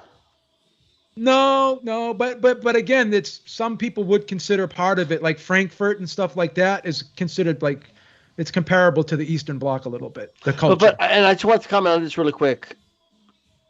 Fury beat Klitschko in better fashion. Thank you. Like that's just come on. It's crazy, man, that you could get knocked down with a dude going off an 18-month layoff. And somehow, you had a better performance. Like, well, you were down on the cards too, before you stopped him. And I never got to even bring up my point because that's the issue. She doesn't let you talk. It's like when I say he whooped his ass, this is why. Let her on. This is why I think he whooped his ass, because Klitschko had been dominant for 12 years. Okay, then a guy goes in there and beats you with 84 punches, doesn't get hit. So yeah. Everyone else got knocked out from 8 to 12. You know what I'm saying? Or got outboxed. David Haye didn't do it. Yeah, you went in there off of a Christian Hammer win. We didn't think you can do it. It was like Teofimo versus Loma. He fucking did it. Beating your ass could be looked at in different ways. Like beating your ass could mean that he won very decisively. It doesn't mean that he physically beat his ass. It was very decisively to me. I mean, Klitschko, the biggest punch was Fury. Remember when he caught Klitschko turning around, he hit him with that left hook over close to the ropes. And other than that, he was just outboxing him and being a showman. From a physical standpoint, I don't think he beat his ass, but just from a scoring standpoint, yeah, he beat his ass. I think where people get it, and from a sense of dominance, though, I mean, from a sense of dominance, that dude's been dominant for 12 years. You go in there and you play with him. I see where you're coming from. I totally get it. The Joshua fight with Klitschko was more exciting. It was a more exciting fight to watch. It had a more emphatic ending. I think that's what people mean when they say, "No, well, Joshua beat him better." Well, I think they're talking about the fight. It was a more emphatic fight. But the fact that the first fight was boring was simply because Fury was doing whatever he wanted to Klitschko. He was manhandling him in there. Like it looked like he made Klitschko look like a little heavyweight in there. You know what I mean? So that's what I'll say. He did what Joshua should have done to Usyk. We got Dre Dot that says Lady Chan is going to be on fire this week, and I'm here for all of it. I'm happy to see she didn't go into hiding. Nah, she just got very mad. Very mad. Let her back on. It's all good. Let her back on, Ness. Let her back on. I ain't got time for that, bro. I'm old already, man. You gotta give second chances, like you said. You gave Fury a second chance. Give Lady Chan a second chance. Where's Lady Chan's chance? You're giving Fury all these chances. We're gonna get her back on tomorrow. Tomorrow, man. Not today. She's got to calm down. Put a poll in the chat. You want Lady Chan back on the show? RS1 says, why wouldn't Fury fight Usyk? I can see Heyman and what the hell? Why wouldn't Fury fight Usyk? I can see Heyman and Wilder ducking Usyk though.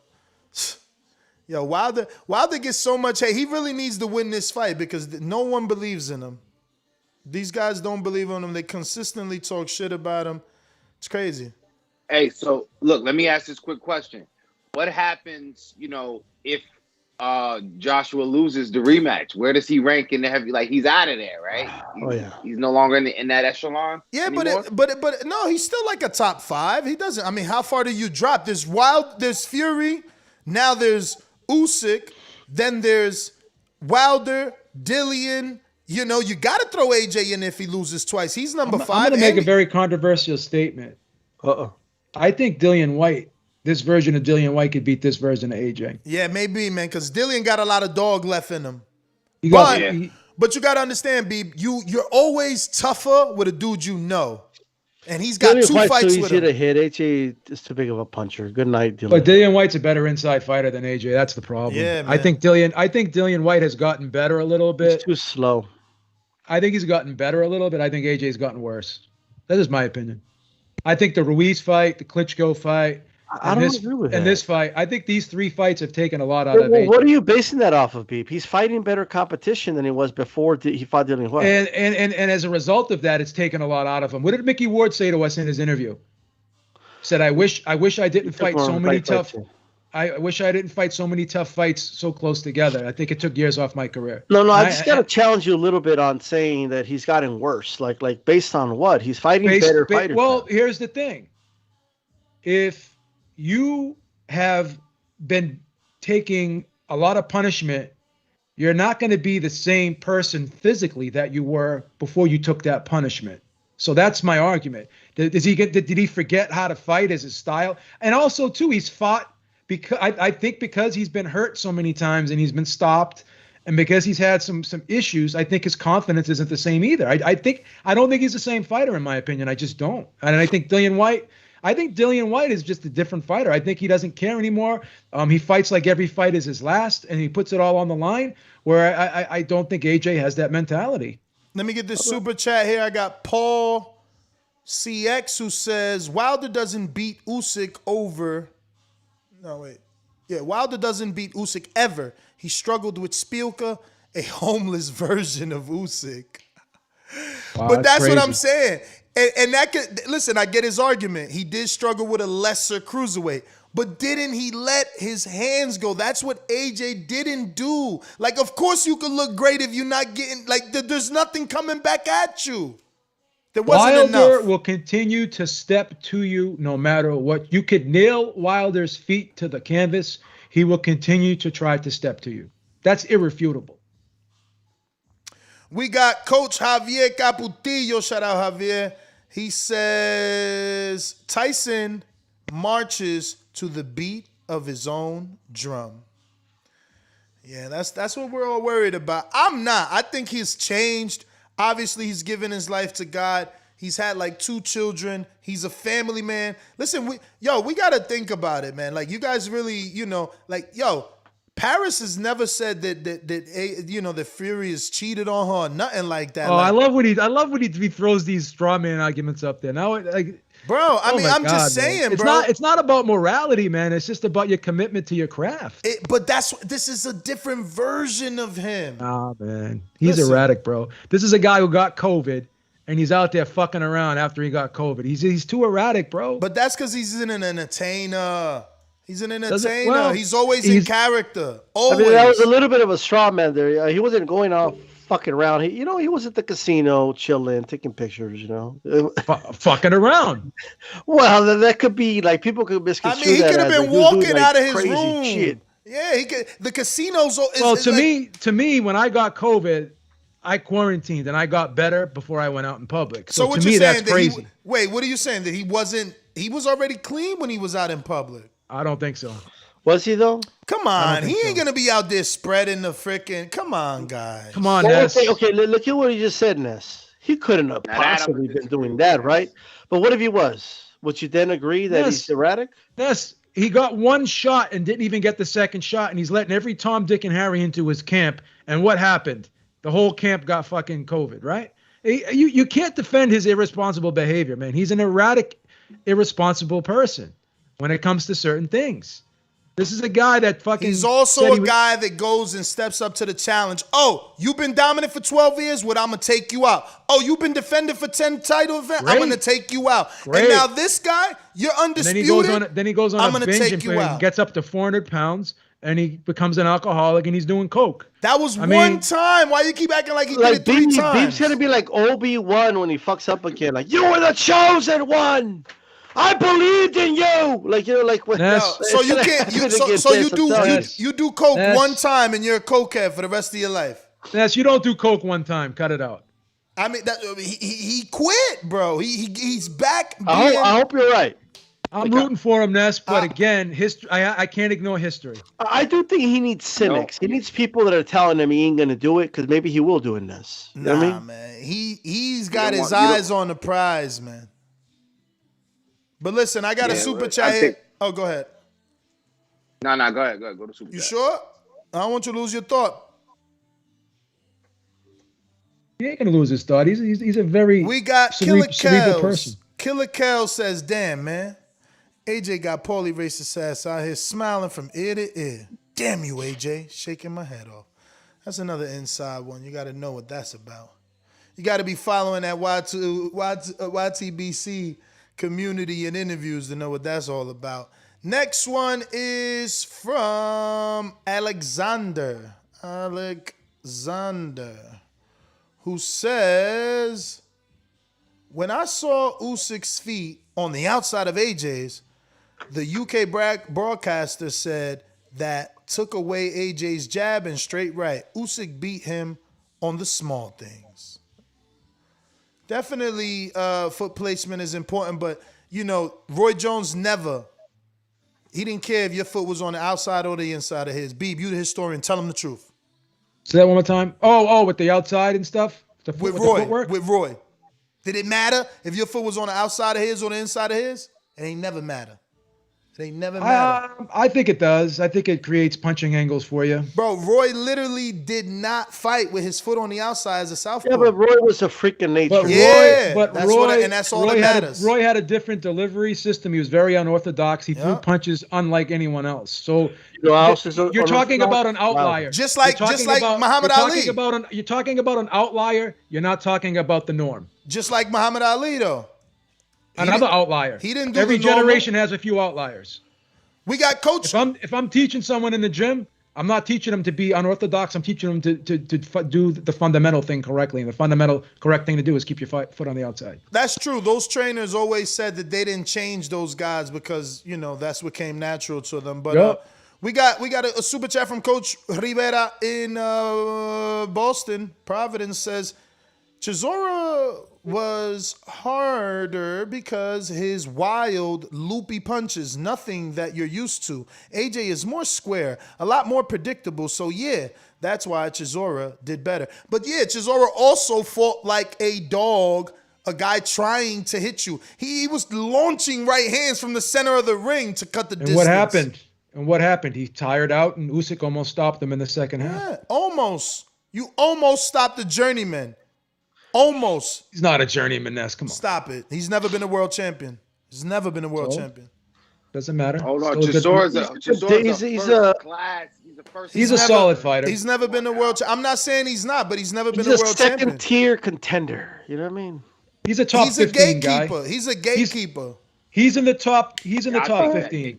But gatekeeper's above a journeyman, right? I mean, I would say. Yeah, he is. Gatekeeper's better. Yeah. I thought he beat Parker. But let's be real. Let's be real. I thought he beat Dillian White. I thought he beat Parker. Let's be real. I like gatekeeper. I like that. But let's be real, D-Style. He's only a gatekeeper because he's a ticket seller, pay-per-view guy. If he wasn't that, he would be a journeyman. He's a gatekeeper because he brings the box office.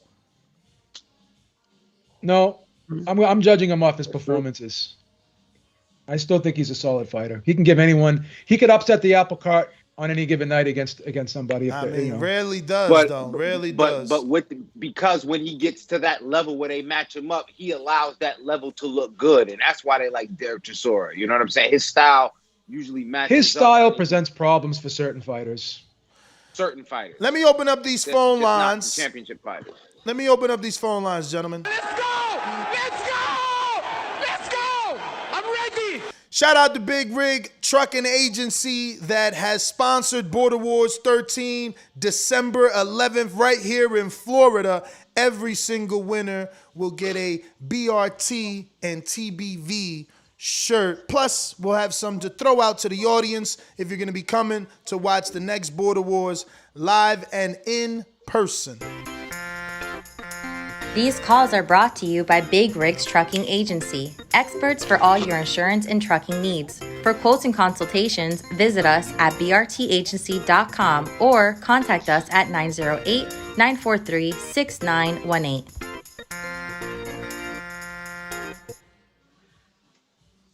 We're going out. Ow! Two.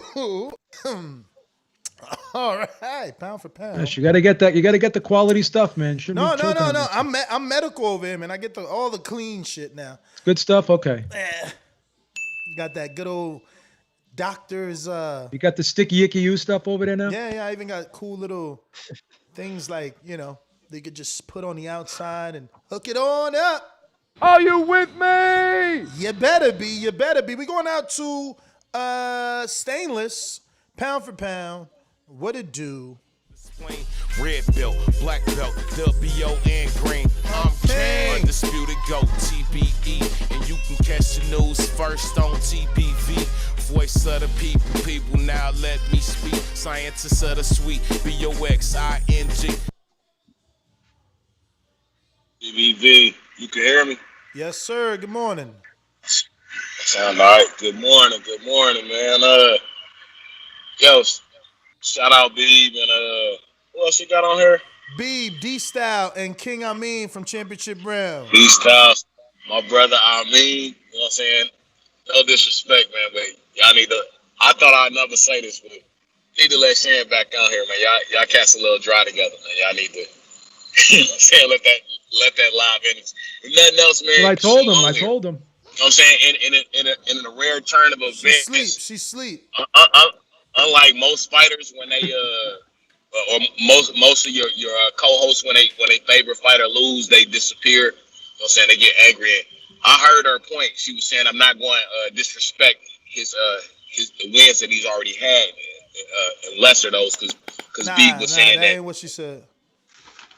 Well, you know what I'm saying? I was listening. I get the emotion. You ain't hear wrong. She is a gal, but she's a gal, but you know what I'm saying? Let you ain't hear right, champ. You ain't hear right. What happened? Ness. What happened? Come on, you can't censor people. You can't censor people. No. His time is up. Listen, and he didn't hear right. What happened? Technically, what happened was B brought up the AJ Vlad fight, and she said, "What we're not gonna do is go back and discredit his wins that he's already had." When B was just making a point of him showing in his career that he gets tired.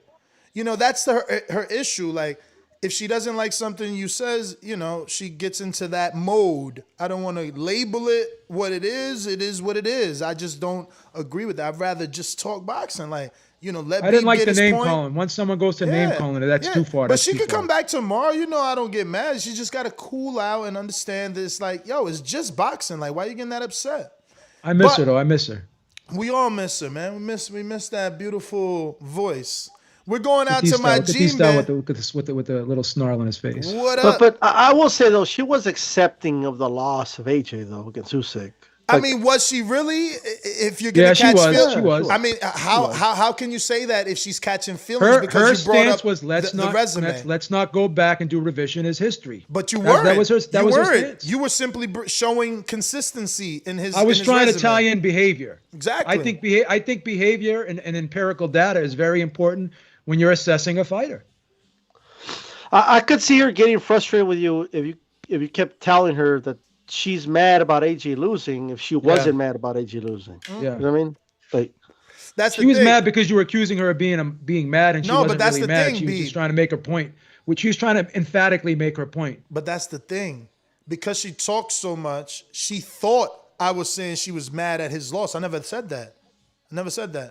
But she is emotional. She is emotional because how can you get so upset? But the listeners want her back. No, and I hear you. But the point has to be made that she can't get upset because you're bringing up a fight. It's part of your argument. Like, I like using the court of law, man. If you're the prosecutor and that's your opening argument, I have to be quiet and allow you to do what you got to do as the defense attorney. But she's a very loquacious personality. We have to accept that. I'd rather have order and boxing talk. We're going to go out to my Gene Bear in New Jersey. What up? What's good? How's everybody doing? Good. How are you? I'm good, man. Just calling in to gloat a little bit. I've been saying that Usyk was the second best heavyweight for a long time. I think he just proved it yesterday. I'm glad that Doomy ended up picking Anthony Joshua, because if he would have stuck with the Usyk pick, he would have lost. You know, Doomy's bad luck. So, yeah, man, I'm happy. I do think he beats Wilder. I don't think he beats Fury.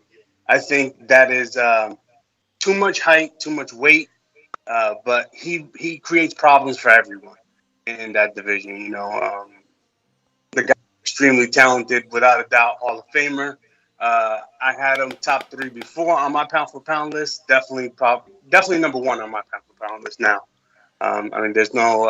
I don't think you can argue the other way for Canelo now. Yo, you guys I can't wait for fucking October 9th, man. Y'all counting Wilder out so badly. Like, it's crazy, man. He needs a reckoning. You pulling for Wilder, Ness? You pulling for Wilder? Absolutely, man. Absolutely. Especially this version You of gonna him. reconcile? You guys gonna reconcile? I'm sure he's not gonna reconcile with me. He's a very he's a very like. I think you guys should try to patch it up, man. Yeah, man. I would love to, but you know how that goes. We're going out to Coach J-Mac, New Orleans. What up? So you hating? I'm that guy. What you want to bet on? Bet 100,000 on that. Let's bet $1 million. You getting that money, right? Easy. Let's bet $1 million easy. And I for the bread. When I him, y'all gonna say he was too weak on my life. Okay, bow down, bitches. I'm about to handle business. I'ma teach you all a lesson. This'll only take a minute. Got a part and all this passion in my blood. Niggas hating just because. Think about it. Everybody love Bud. J-Mac, where you at? All these niggas hating on me. Shit is whack. So official with it. Only check the stats. Hey, I'm out here trying to get it. Next, I only got a minute. Get ready for the back attack. Yo, good morning. Y'all can y'all hear me? Yes, sir.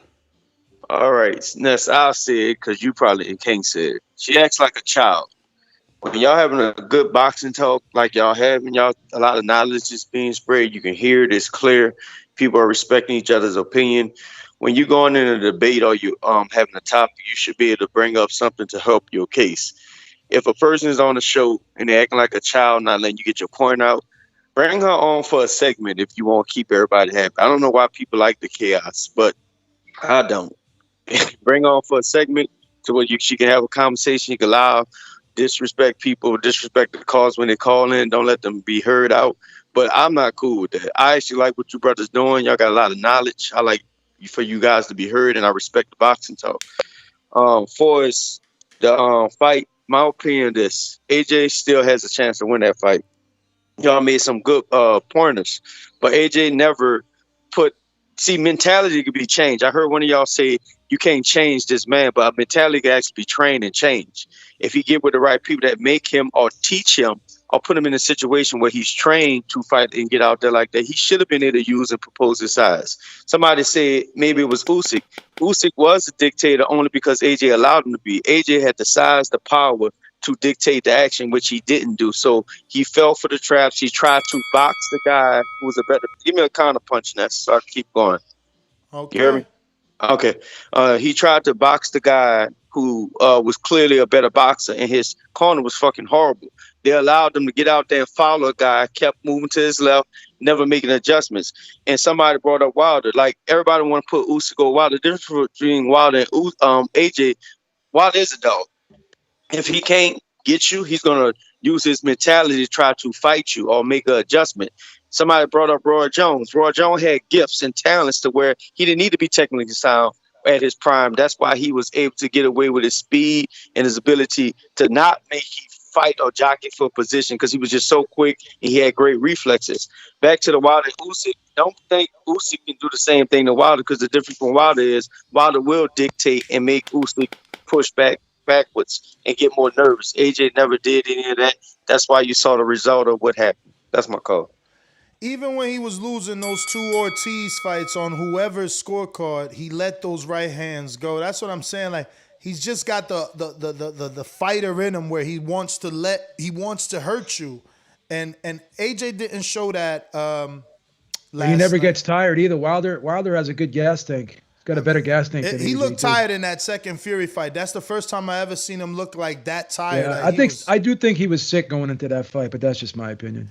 I think the first fight, because remember he weighed in at 209 for that first fight, and that's probably the beginning of COVID. We didn't even know. Remember, they fought like in November. We got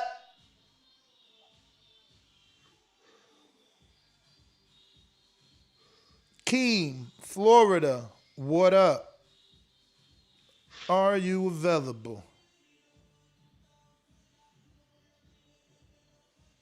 No Keem. Jay Will in Ohio. What up?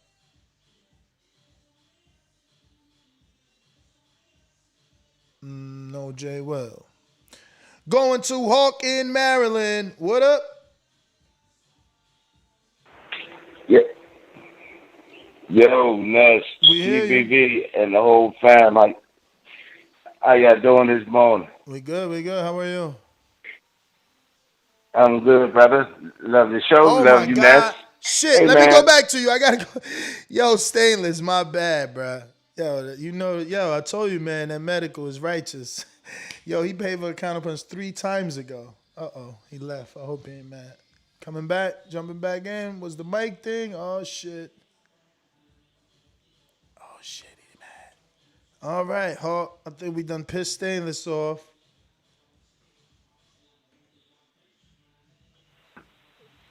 Go for it. Okay, what you on? Okay. Yeah.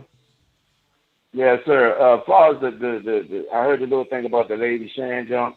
She's cool people and everything, man. But today she was calling Ness a D-Rider, dog. That shit didn't sit well right with me because I know Ness don't play. If that was a dude, Ness would have chopped him up into little pieces, in face or on the air. It doesn't matter. So just being a girl and getting away with that, I wasn't with it. But hey, you got to keep going. You can't hold no grudges. But that's the only thing that messed with me about her. But the fight, man. AJ. I told you at the weigh-in when he hugging, he taking pictures with the guy. Those are no-nos, man. He did that with the other guy. Ruiz. He lost that fight, man. Ruiz, yeah, man. He don't have that killer instinct. When he thinks he's going to be in a good fight, he tries to box his way out of it. Wilder not going to try to box his way out of nothing. Wilder, if he resorts back to what he do, he going to go for the kill. That's what Wilder do. He'll go for the kill. Y'all can't make no comparison. Plus, Wilder's style is really good for that Usyk crap he be doing back and forth. Usyk is a good fighter, a great fighter. But I can't lie, man. I only pick Wilder because he's got dog, but he could get outboxed by Usyk because Wilder's a counterpuncher, so he sits there waiting. You know what I'm saying? And if he was losing to a southpaw in Ortiz who doesn't move as much, I could see him. Spilka. I could see him losing to Usyk. I'm not saying that, but I just see him looking at Usyk like, man, I'm going to be a real heavyweight with your ass. I'm going to give you some of this power for real. You're going to feel it on your shoulders, on your arms, anywhere. Stainless, I'm sorry, brother. I'm sorry, man. Go for it. Let me go ahead and give you unlimited time, man. My bad. No, you are good, man. It's that's something I really wanted to speak on. People really kind of looking past Wilder, man. Like I'm a boxing fan. I say that anytime they come into these arguments with fighters, but I don't know if it's true, but I heard he moving around like that in these videos at 240, man. And I think he's just focused on his goal, man. So maybe it's a little too early to be talking Fury and Usyk when we got a big heavyweight fight that we were really waiting on 2 weeks away. You know what I'm saying? Boxing taking off right now. I told y'all earlier this week, we got some fights that's about to shake up boxing, not just a division, but boxing, man. So let's get excited for that, man. There's people talking emotional. I'm finna get emotional because I'm excited, man. I got good shit going on with boxing right now. So, and Shan, unfortunately, she do talk over people calls, but I guess I'm used to it now because, when you let it be like that when it first start, then you can't expect nobody to change up how they are. You know what I'm saying? So I've always talked to her. That's the thing, Some people just don't listen. I mean, you've always tolerated it. No. You know what I'm saying? I always talk to her. Like, you think I'm not telling her after the show? Like, yo, listen, man. Yeah. I'm sure. But on the show, you still tolerated it, and when you let that happen, sometimes that still becomes part of what's organic. So I'm used to that at this point. You know what I'm saying? And like I say, I still have to commend her for coming on here. You know what I'm saying? She came on yesterday, and she wasn't fuck you. She said, I'm disappointed in my fighter. You know what I'm saying? And she aired it out, bro. So I didn't take it today like she was emotional about AJ. You know what I'm saying? More emotional about you saying that she was upset and emotional, because that happens sometimes where people they get heated in an argument, their voices start raising, and all of a sudden people think it's got something to do with emotion when really they just trying to talk over each other. You know what I'm saying? I don't disagree, man. Look, personally, I don't like people talking over me. When we in the back calls, when we first started, we used to have to almost break it down like y'all do on the show, because we would constantly be at each other. You know what I'm saying? You've been back there, and it's a dog fight. It's doghouse rules back there sometimes, especially when it first started. You know what I'm saying? As opposed to now where we can talk and debate and discuss because we've grown. You know what I'm saying? But I just like her energy, man. It's weird for me to say, because initially I'm not a Lady Shan fan, man, but she kind of like casual is to me. Like, she know a little bit of boxing, but she don't know it all. So for them casual listeners who don't know it, you need that. You know what I'm saying? Because when I first started and it just came back in the boxing, casual was asking the questions that I was asking before I got unmuted. You know what I'm saying? So that I could actually come in there and talk about what I needed to talk about instead of being lost. That's how I found BoxRec. Was because y'all was telling casual, yo, you need to go on BoxRec. You know what I'm saying? Now people think I know boxing when I just know TBV. And if you're going to talk, you better know what you're talking about. So, you know what I'm saying? But that's how we raise them in here, man. That way she better for the boxing community. So she don't just go in there talking garbage. She go in there talking knowledge. And that's what TBV provide. That's why it ain't no show that just went off with millions, because you don't kiss nobody ass, bro. You know what I'm saying? You speak for the people. You let the people speak for themselves. And she just one of them people. But appreciate this extended ass motherfucking counterpunch, bro. Man, this is my show, bro. I don't really listen to no other show, so they gotta come here. That's the only way I'm a hero. You know what I'm saying? I used to listen to Ego. I used to listen to Dante's Boxing Nation. Every now and then I might click in on them shows, but I'm TBV for life, bro. That's why I say that. I don't know. Everybody else might just say it because I say it, but that's why I say that, because I don't fuck with no other show. So they gotta come here. So, you know, I appreciate you still being calm with it. Like, we should be back on tomorrow, but let it come back on today, man. Sometimes you gotta teach. You know what I'm saying? You can't just send them out to class. You gotta let them back in, and this is why we did that. You know what I'm saying?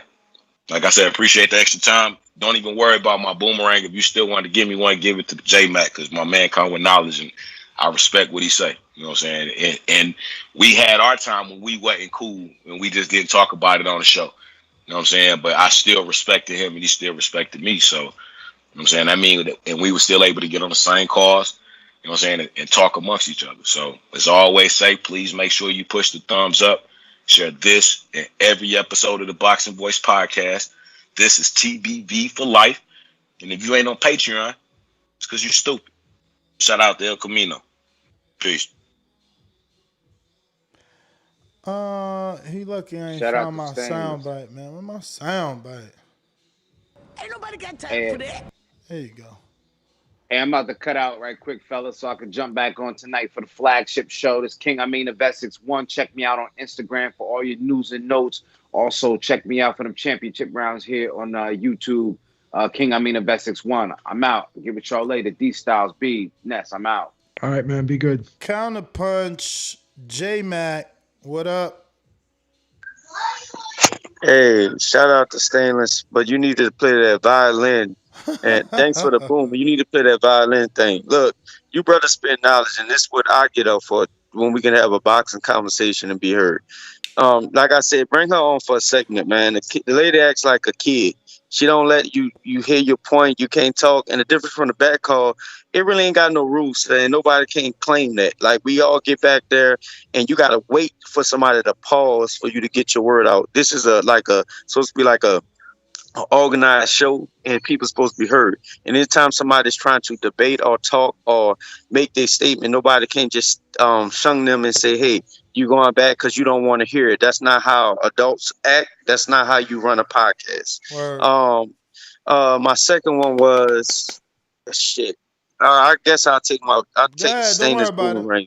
Okay, my second one was Wilder and AJ. Let's not get so excited off the win last night. AJ didn't dictate. He let the better boxer win. That's what happened. That's what we saw. Wilder is a bigger guy than AJ Forrest when the same height and range. Wilder opposes his size, plus his speed and his power is something a guy like Usyk will be concerned about. You need to make a poll and say, will Usyk fight Wilder next? Because I don't think he would. I think it would be the same old, whether Wilder wins or not. But we're not going to compare what AJ did trying to box a guy and clearly wasn't up to speed and doing it to what Wilder does. Wilder ain't going to do all that trying to box a guy. He ain't going to bring his head to Usyk. Usyk going to have a hard time trying to reach Wilder's 6'7" frame. And plus, when I say pose your size and frame, Wilder does that naturally. He may not have the boxing ability like most, but he is elite counterpuncher. And when you're not moving as much, you can focus more on counterpunching. AJ had that high guard up, and it put him in position. He also leans back, man. Wilder does. So it's gonna be harder for a guy like Usyk to hit him. But that was a good question. Would Usyk fight him? I think based off the poll, people just gonna assume that he would. But that is a good question. Would Usyk fight him?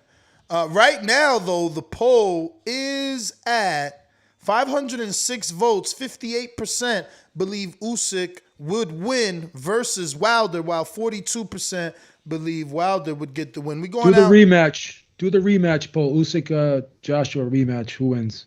All right, we're going out to JT in New Orleans. What up? So interesting that you come across like a nice guy, but you're really a piece of shit. Hey, with that comment. Come on. That was a piece of fuck you. That was a piece of shit. You know, we're doing live TV. Man, I don't care. What you gonna do about it? I'll kill this mother. Why do you have to talk like that? Well, I'm talking to you the way I want to talk to you. Do you have a problem? Turn off your station. I'm the best ever. What's up, y'all? What up? What something happened with Lady saying she was on or something? Yeah, she was on. Look like she ain't on no more. What happened? She got ran off? Or she got a timeout. She got put in a timeout. Oh, I like always. I miss her though. I miss her, JT. I want her back. Nah, we don't miss that. I mean, you know, she was all high and mighty before AJ lost, and I guess she couldn't take it because she was talking. I love a strong woman. I love a strong woman. I hear you. Nah, but you know, it's crazy. I didn't even watch the fight. I was still. No, I watched it. But look, I was at the gym sparring. My sons was sparring. They had like a sparring. How's your son doing? How's your son doing? My sons are doing good. I got 3 of them. So excellent. Doing good. But I was wondering why everybody was making noise because they was watching something on their phone. So I got on the back call later. And, you know, I had Usyk winning, and that's when they told me Usyk upset Anthony Joshua. But me watching the fight, everybody keeps saying that they expected Anthony Joshua to do something different. I knew he was gonna have trouble with Usyk because he's not no LV Slugger. What up? TBV, what up? What up? Fellas, what up? Yeah, man. I still ain't even seen it, man. What? I'm just Y'all terrible, man. You biased, man. If that was Wilder, you'd have watched it 3 times, man. Come on, y'all. All the belts. People refuse to get the DAZN, Ness. They just won't give in and buy it. Bruh, all the belts just exchange hands. Come on, man. I bet you watched Jamel Charlo versus fucking Castaño. That was a good ass fight, though. Oh, that was a good ass. This was a good ass fight. A little man outboxed the shit out of a big man. Bro, I'm gonna check it out, man. Like I said, I was out with my girl, man. So that's the only reason why I ain't watch it. I'm gonna check it out though. Man, I just wanted. I'd have been up 6 a.m. with a cup of coffee watching that shit. Y'all To, I tripping, man. just ain't went back and watched the second Wilder fight. So you know what I'm saying? What? Since that night, I ain't even watched it. Oh, I but you watched watched it. But night. you watched it though. Yeah, I watched it the first time. But listen, man, I just feel like AJ should have, like a lot of callers and a lot of y'all been saying, like, you know, he's the natural bigger man. So I just feel like he should have been trying to use his, you know, his presence, you know, try to get him up out of there instead of trying to outbox the smaller guy. You know what I'm saying? I just feel like he went in there with the wrong game plan, man. But hopefully, you know, just as a fan of the sport, I'm disappointed, man, because I feel like he needs as much confidence as he needs a lot of confidence to get in there with a person like a Wilder. Who? You know what I'm saying? I feel like AJ. Oh. And I feel like a loss like this just put that fight back another, you know, 2-3 years, man.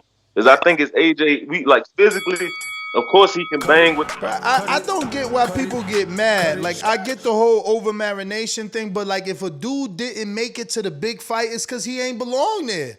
Like, we all thought Wilder AJ was the big. It ain't. Them dude, maybe it's Fury and Usyk is the big. Like, you can't get mad that someone won. Like, that's the whole point of the fight. Usyk.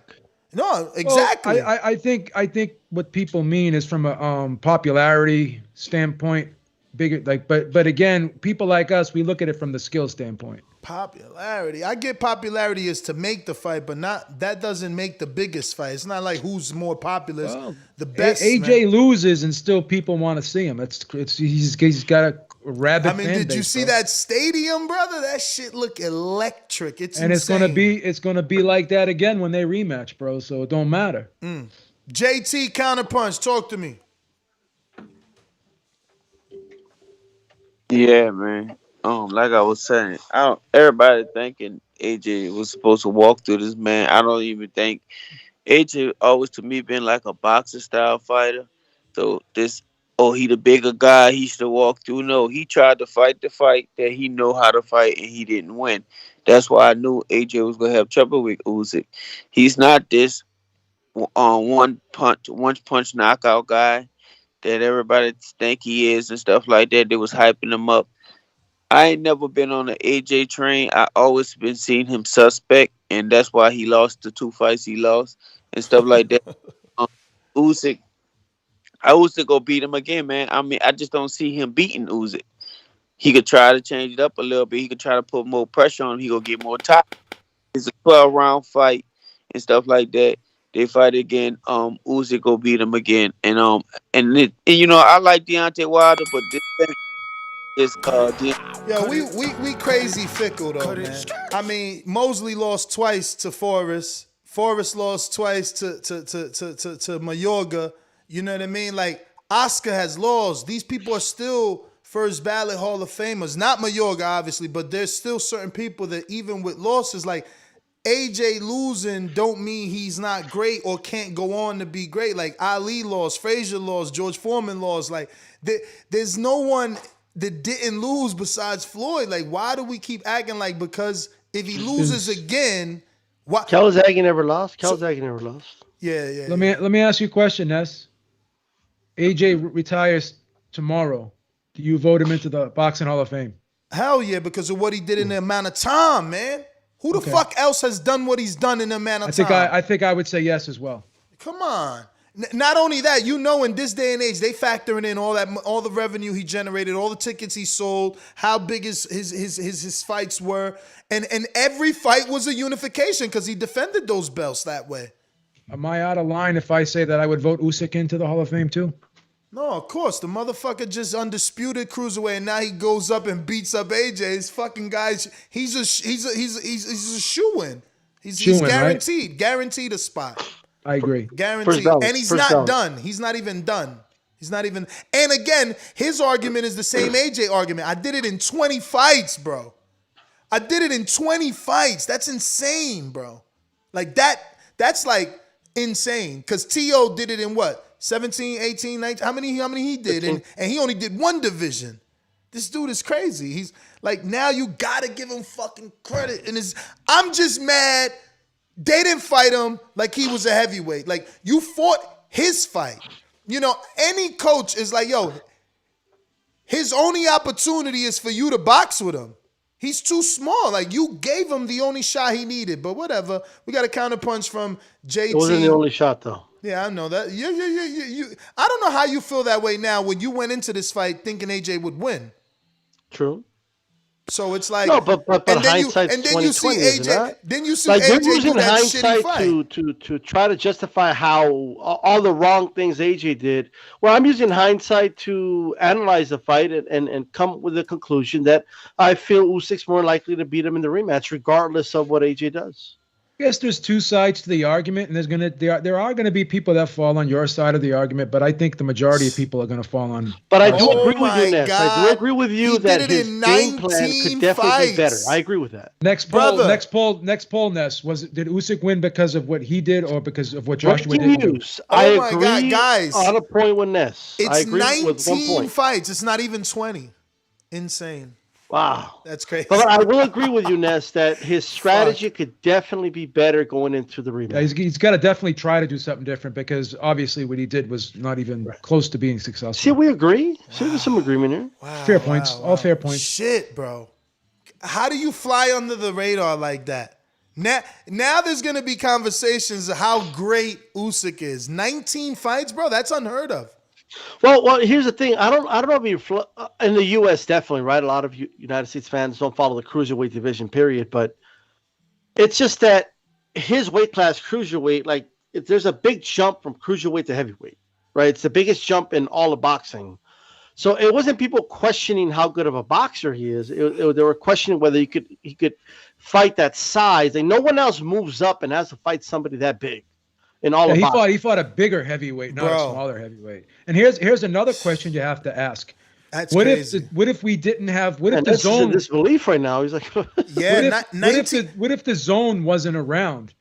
Usyk would be even more obscure. Oh yeah. Let me tell you at least something. At least a lot of us know him because of the World Super Series, right? So shout out to Eddie Hearn and shout out to DAZN for helping us get to know how good Usyk was. Let me tell you something. Dudes in the last 10 years have been getting a title in 3 fights, Lomachenko, 12 fights, Rigondeaux, Shakur, 15 or 14, Tio unified with like 15 fights. Yeah. This dude has undisputed and Twice. then unified a second division. Yeah. And he paid the sanctioning fees for the IBO. He wanted that belt. That's your belt, Ness. He didn't have to take it. He didn't have to take it. He wanted that. Fight, he fights for undisputed at heavyweight in 20 fights. That's insane. No, well, it can't. It'll be 21 because he's got to beat him twice to make sure it's right. Oh, wow. Because of the contract.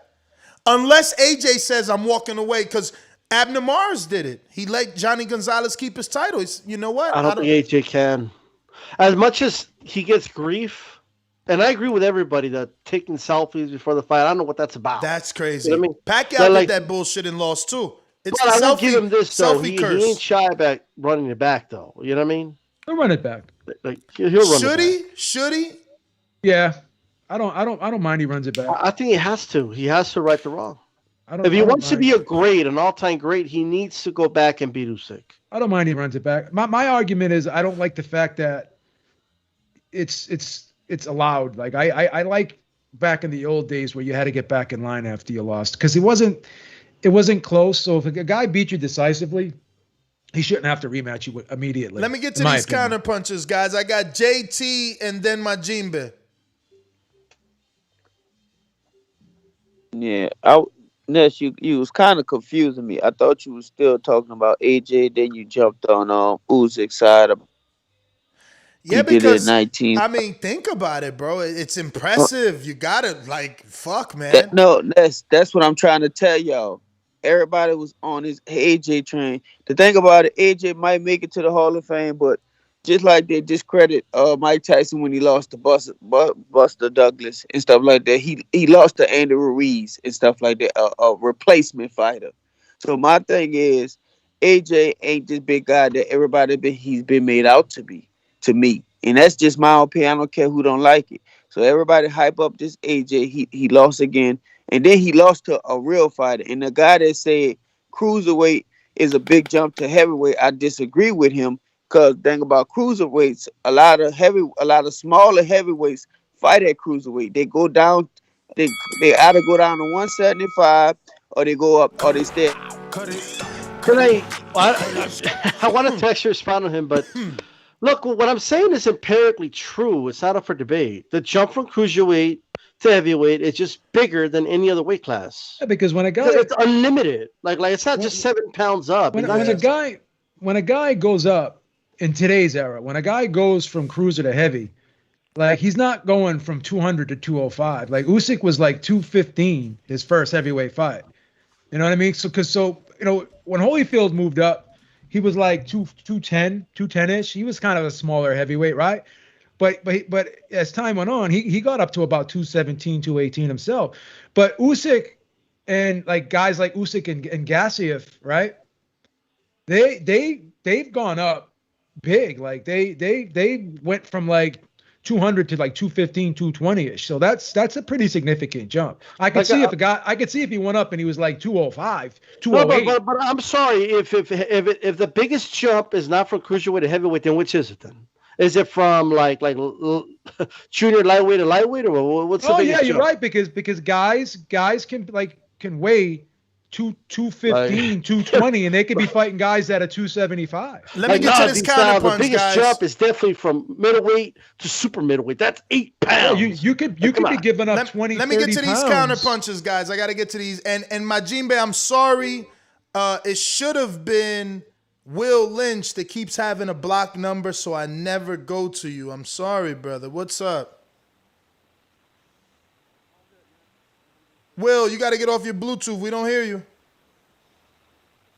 Whatever you got has you in a whole nother place. Will? Oh, shit. Will. You can still hang up and call in. We got plenty of time left on the stream.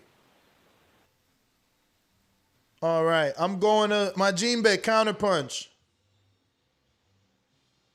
All right. So on the topic of if Usyk would fight Wilder, there's no doubt in my mind this guy would fight Wilder.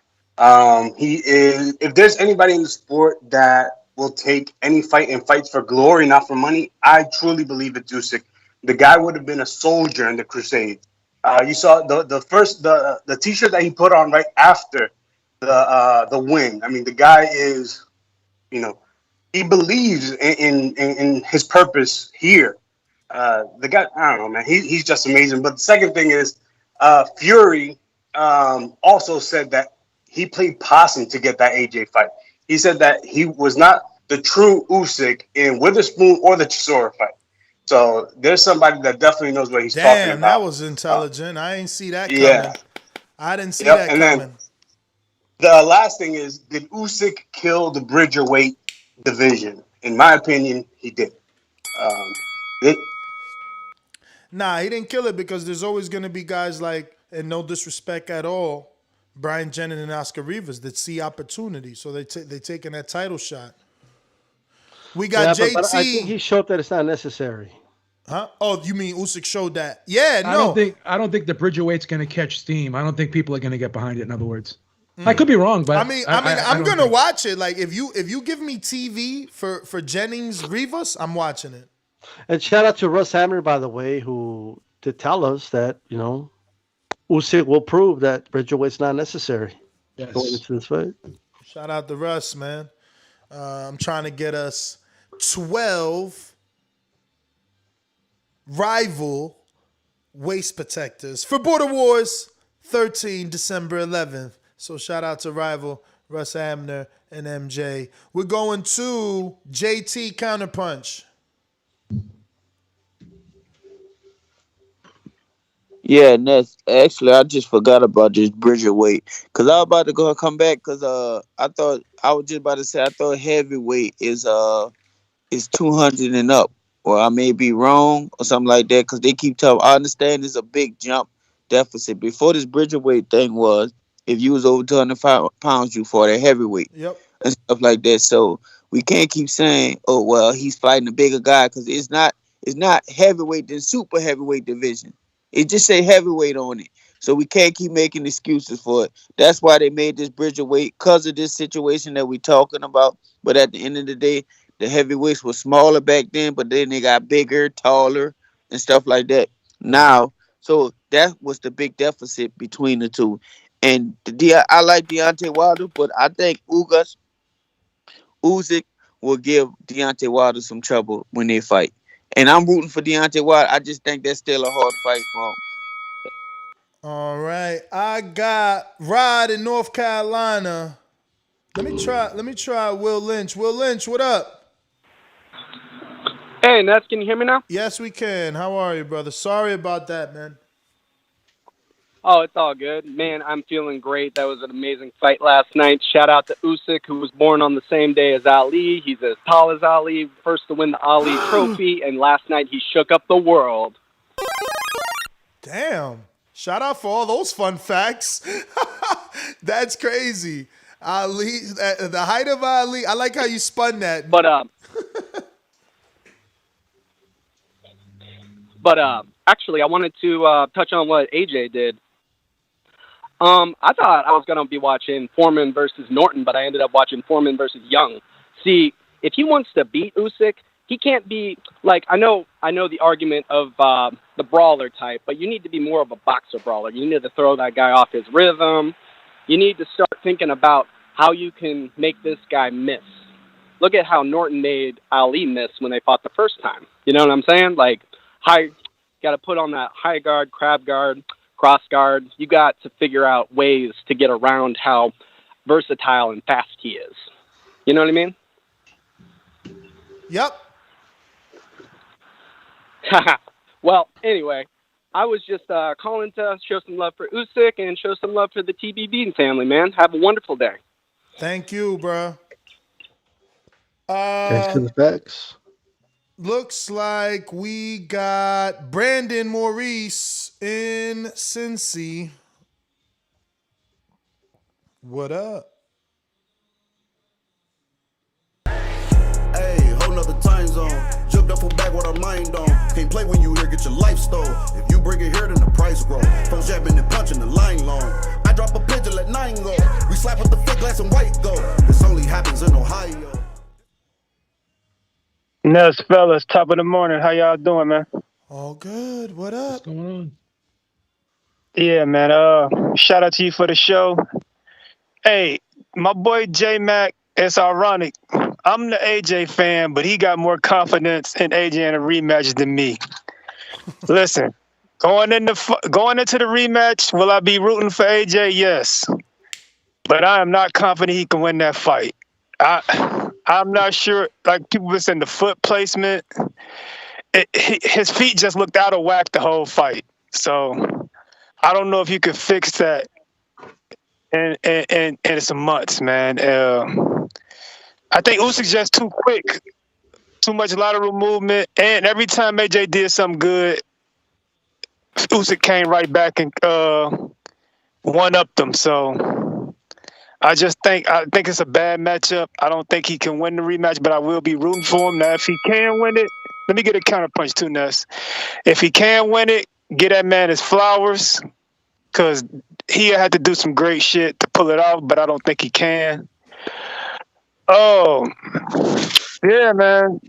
I just don't see it. I don't see. People keep saying he need to be a maul. He's never been a mauler. He's never been that Derek Chisora, Dylan White type mauler. He's always fought at the center of the ring, at mid-range. It's just he's always been able to land that right hand and get cats out of there. He ain't never fought nobody that can move like this, circle and stuff like this. So I don't think he can become a mauler. I don't think he can become a cold-blooded killer. So, I mean, he might become a full-time Hugo Boss model after this, bro. But I am rooting for my guy. But other than that, Y'all take it easy, man. Nuss, I got that counter punch coming to you, brother. Y'all be safe. Yo, Nuss believes in always say AJ. He believes AJ could become an inside fighter. He believes in Fury, that he could turn his life around. Like you have a lot of faith in Castro. Ness, you think I can make the NBA, Ness? You think I can make the NBA right now? I mean, you were pretty tall last we met, man. I mean, you probably could be a good shooting guard, you know? Thank you, Ness. You know? But listen, no one thought we'd see a difference in Wilder. The right trainer can motivate you. The right loss can motivate you. He can learn how to fight on the inside. It's not that big a deal, man. You know, it's about mobility and using that weight, all that strength that he has, all that mass. Use some more arms and shoulders on the inside. He didn't shove this guy ever. Amir Khan shoves, for God's sake.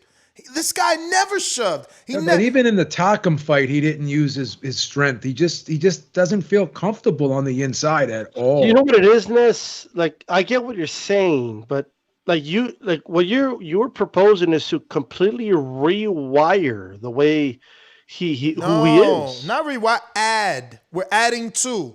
We're gonna work 6 rounds a day on inside fighting, you know, work on hitting the pads in the inside right there, uppercuts, but shifting that fucking body. Work on leaning on like he never leaned on Usyk ever. Oh. Ever. It was too slippery. If you think back to transitions Fury, from offense to defense just bro, you're not slippery. Fucking clinch him, the D-style. subtleties is what wanted Usyk to fight. Bro, clinch There's more him. fluid in there. Listen, at one point, I seen AJ have his hand out and Usyk like literally went like that, like scooped it out. Like he was just letting this dude control. I think he didn't let him. I think that's where our disagreement is. He didn't let Usyk do anything. Usyk just did it. Yeah, but D-style, can't we just agree that at the end of the day, when AJ's mind registered that nothing else works, he's still 6'9", bro. He just gotta rush this motherfucker and start pounding like every other heavyweight does. He just doesn't fight that way, bro. He needed to. At one point, it's like, oh shit, it's over. I can't box anymore. All right, fuck it. Let me It's just not gonna rush happen him. in one training camp. That's my thing. Like I'm not saying it's impossible, but this is in Rocky 3 where Apollo Creed gives him the Eye of the Tiger speech and he just transforms into another dude. No, like That's who we gotta bring in, Apollo. The great Emmanuel Stewart took several fights with Klitschko, with Lewis, and he managed to kind of improve them, or at least have a different strategy where they became a little more methodical, right? And to their approach. But I just feel like it might be too late, and he may not just be wired that way. Did you ever see that movie, The Knockaround Guys? I don't think so. So they took the mafia guy, took his son down to the basement where they were gonna shoot this guy that crossed him, right? Mm-hmm. And he puts the gun in the little kid's hand, and he said, "You're gonna do this one." And the little kid couldn't pull the trigger. So you take 10 people and you put them in that same situation, right? There's always going to be that 1 or 2 people that'll pull the trigger, but the majority of the people won't pull that trigger. So you're either born with that killer instinct or you're not. You're right. Can't teach it. You're right. Can't teach it. Wrong. Because you're right. You would pull that trigger? Listen to me. Most people wouldn't. I want to know because he said wrong because you're right. I need to hear this one. Okay, so he's right in the sense that not everyone's a killer. Not everyone's a killer. But can you be trained to be a killer? Of fucking course. Like for instance, for me, I'm not trying to kill you. I don't want to go to jail for life. Make me a cop though, I'm killing you. Put me in the army, I'm murdering you. Because now I don't have to fear jail. You understand what I'm saying? Like that's the simple thing of killer instinct.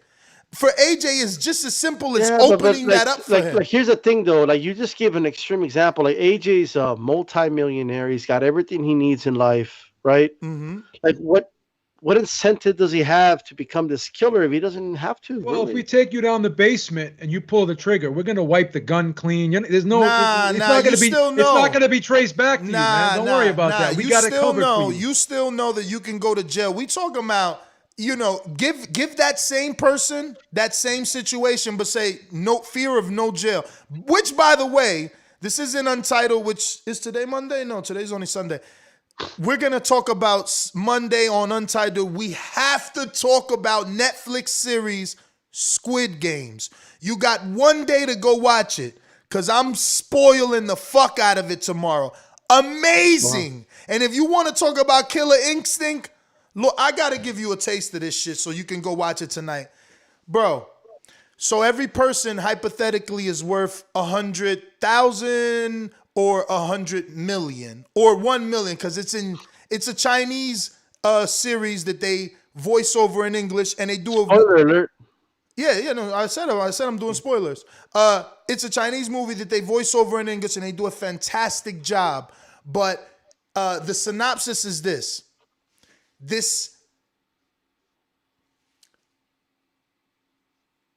This like Illuminati, like in the shadow realms group of people approach people that are in super financial debt, right? And then they offer them money to play games, right?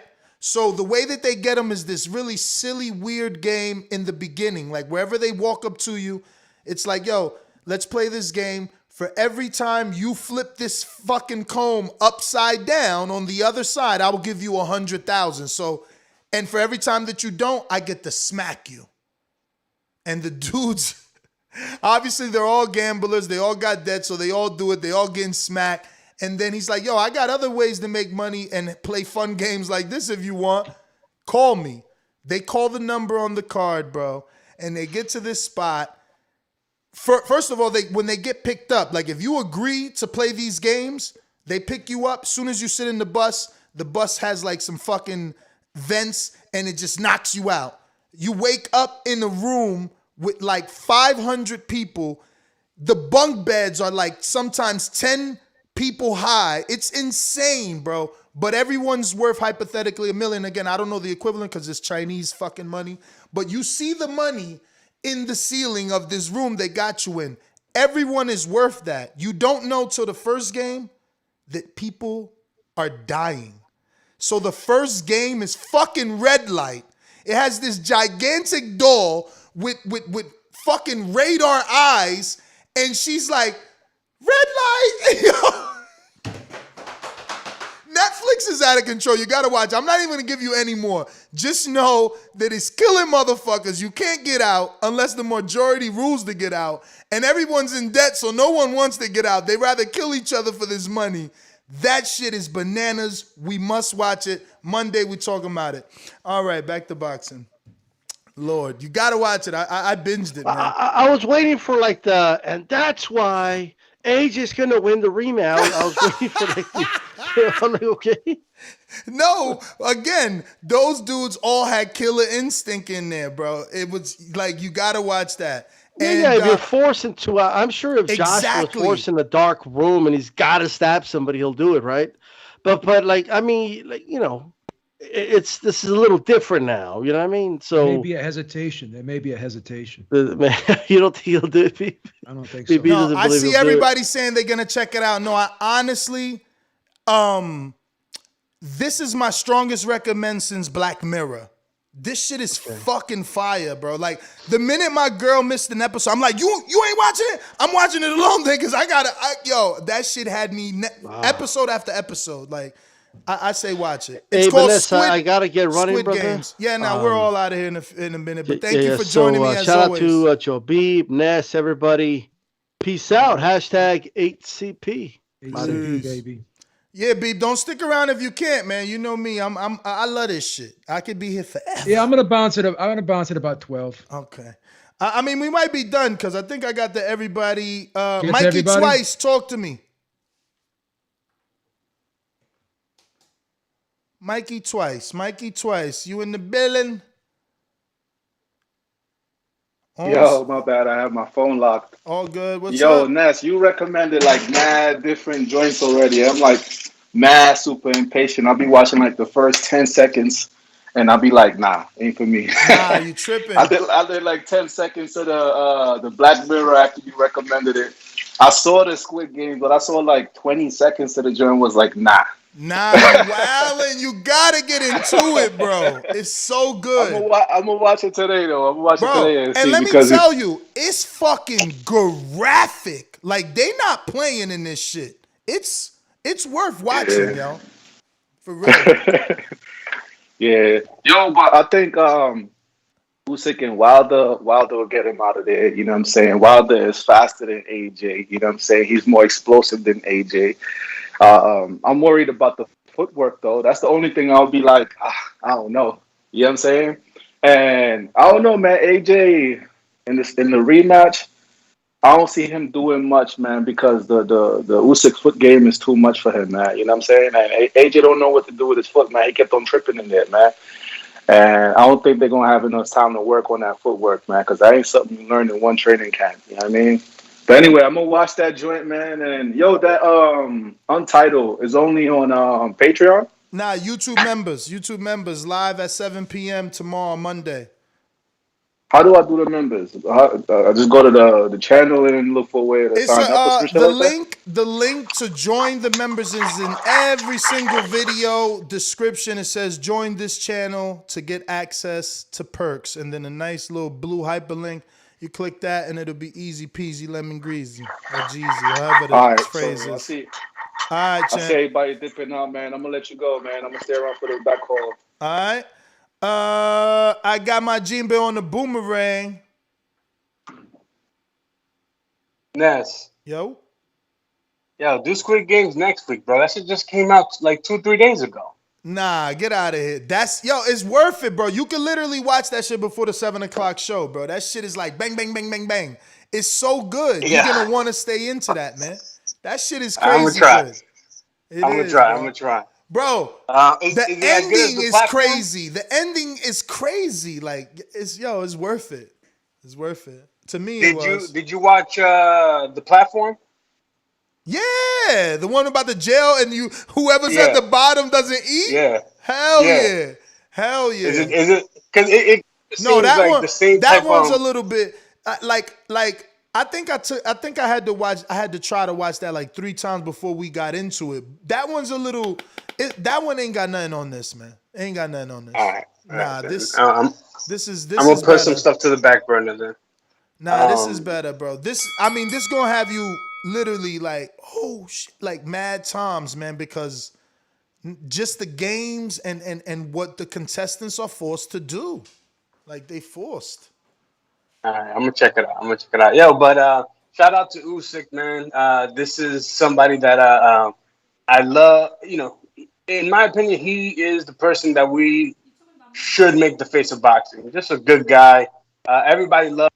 I think that's why it's so hard to actually get that anger to fight him, because he's just a likable guy, good family man. Great for the sport, definitely, in my opinion. Yo, great job. I'll check y'all later on tonight. Check out Squid Game. Stop playing, man. You BSing right now, man. You wasting time. Jump on that shit ASAP. Who this? Damn. Got callers over here. Got callers 718. Who in the 718? Keith in Brooklyn, what up? What's going on, Ness? How you, brother? Chilling. So pretty much I seen the fight yesterday. It was a good fight. Definitely Usyk did his thing. The rematch, though, I'm definitely going to go with Josh for the rematch. I know a lot of people saying, it's over, this, that, and the third, but I'm actually happy it's that way. That way I can win some money. But I definitely think Josh was going to make some adjustments. I mean, we've seen Josh in that position before. Not as extreme, but I do believe he's going to impose his body weight. He's going to come a little heavier, and he's just going to dictate the fight, because you've seen the first 2 heavyweight fights with Usyk, and both fights wasn't as impressive. Now, I guess, he's up in the competition, but there's ways that I think AJ could fix the little mishaps and win the fight. That's just my personal opinion. So that's what I'm going with. Right. So that's what I'm going to go with. All right, thanks, brother. Thank you. I got a few counter punches here. Will says, counterpunch, still unknown caller on Blog Talk, laughing out loud. I got $10 on Skype left. I'm using, where'd that go? Oh no, he says, Yeah, I'm using every penny, but I apologize for the inconvenience in that regards. No inconvenience, Will. Sorry I got to you so late. Show Kid with the super chat of the day. Let me screen share this because it's true, man. We suck as fans, bro. We really do. As a whole, not individuals, obviously. But he says, you boxing fans weird. AJ won. He said 3, so I don't know why you trying to do that to the IBO like you ain't win a medal. AJ won 4 belts 2 times, only has 2 losses, and he garbage somehow? Wrong game plan. I got AJ in the rematch. AJ need a new team. Hashtag SDS. I wonder if he's going to get a team or is he going to stay with the, I'm loyal. You know what I'm saying? And at least bring somebody in. Bring one person in or something. Yeah, man. I mean, again, you said it. McGirt's already out there and shit, so. I like McGirt. I got, is this the producer? Let me see here.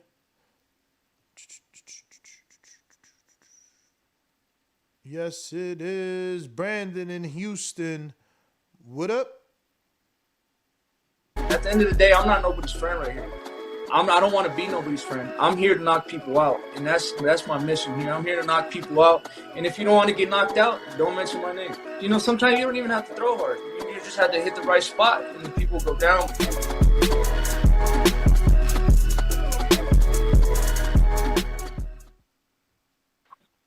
Yo, I rewatched that fight, Ness, man. What's up, B? Salute to B for being on. What's up, brother? I watched that fight again. Like, yo, this dude has. In the first couple of seconds of the fight, you see Usyk real jumpy and nervous. He didn't know that. He didn't know what to expect. Like, oh shit, I'm in here with this big muscular dude. Like, I'm not gonna just go in there and get knocked out. He's jumpy. He's real nervous. Anthony Joshua sat there and waited for him, and then Usyk was like, okay, well shit, I'm not under any kind of fire. Then hell, let me get to throwing some punches here. Straight left to the nose. Oh shit, oh, this is easier than I thought. I don't have to face no real. Oh, really? Oh shit, left hook to the nose again. Left hook. Right, straight left. It's like, bro, his confidence kept growing and growing, and it's more disgusting to watch the second time because it's like Anthony Joshua has no killer instinct. You see how Floyd Mayweather was crying after he lost? You see how Shakur was crying after he lost? Like, they don't like to lose. That's not even an option. Like, I don't even like to say the word lose. That's how their mentality is. Anthony Joshua posting on Instagram, smiling, and I'm just like, he's a lost cause, man, as far as I'm concerned. I don't know. I never really liked him like that because he don't have the killer instinct. George Foreman, you think Usyk would have got in there with a killer like George Foreman and not felt the wrath of some power? Like, no, George Foreman might have killed Usyk in there last night. So it's just like a major difference in mentality. It's kind of annoying for a person like me. I'm not gonna let no smaller dude just beat me up. Even if he does, you gonna know he's been in a fight. You know what I'm saying? But I don't know, bro. Usyk, congrats to him. He's a Hall of Famer. Salute skills. He's like a big Lomachenko.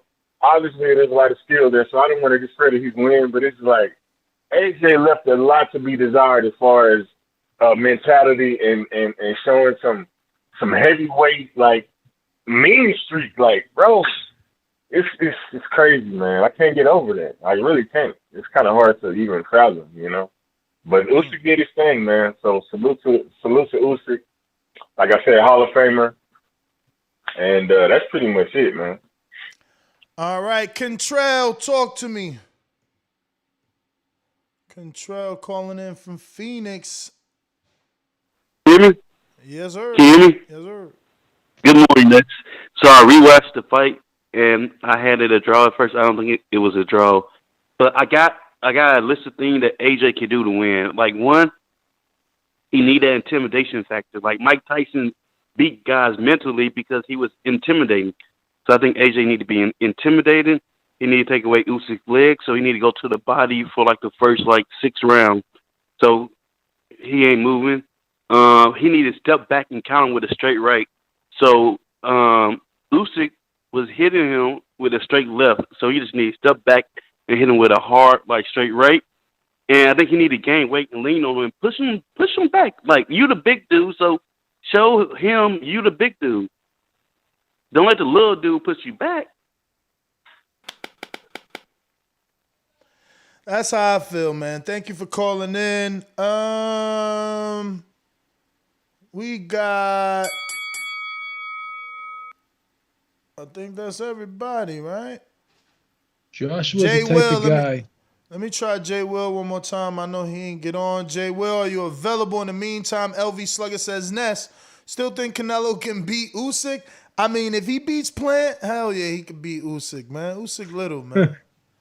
He'll double that. Yo, listen, y'all, Canelo got killer instinct, man. Yo, AJ up there with my man's Pacquiao, man. He lost his killer instinct, man. Where was the AJ from the Charles Martin fight, man? My man ain't counter anything last night. AJ is the type of guy where if you're at a bar and you knock his drink over, he's gonna buy himself and you another drink. he ain't gonna fight you. That's crazy, man. We ain't come to partake. We came to take over. Yeah, all right, man.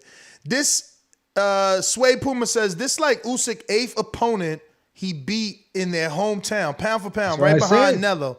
Y'all seen Plant's motherfucker shirt? Fight gonna sell. Hell yeah, I seen that shit. I reposted that shit. That shit is so crazy. He broke that shirt down. I actually want to buy one now.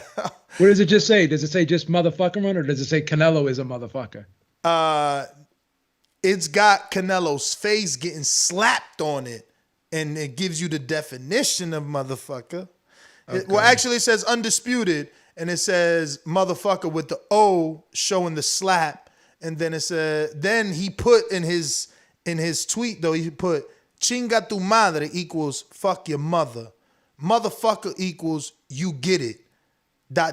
So he didn't even want to give you the definition. He put Canelo equals lying out his ass. If he'll lie about something like that, I wonder what else he'd lie about. Then he put a bunch of syringes.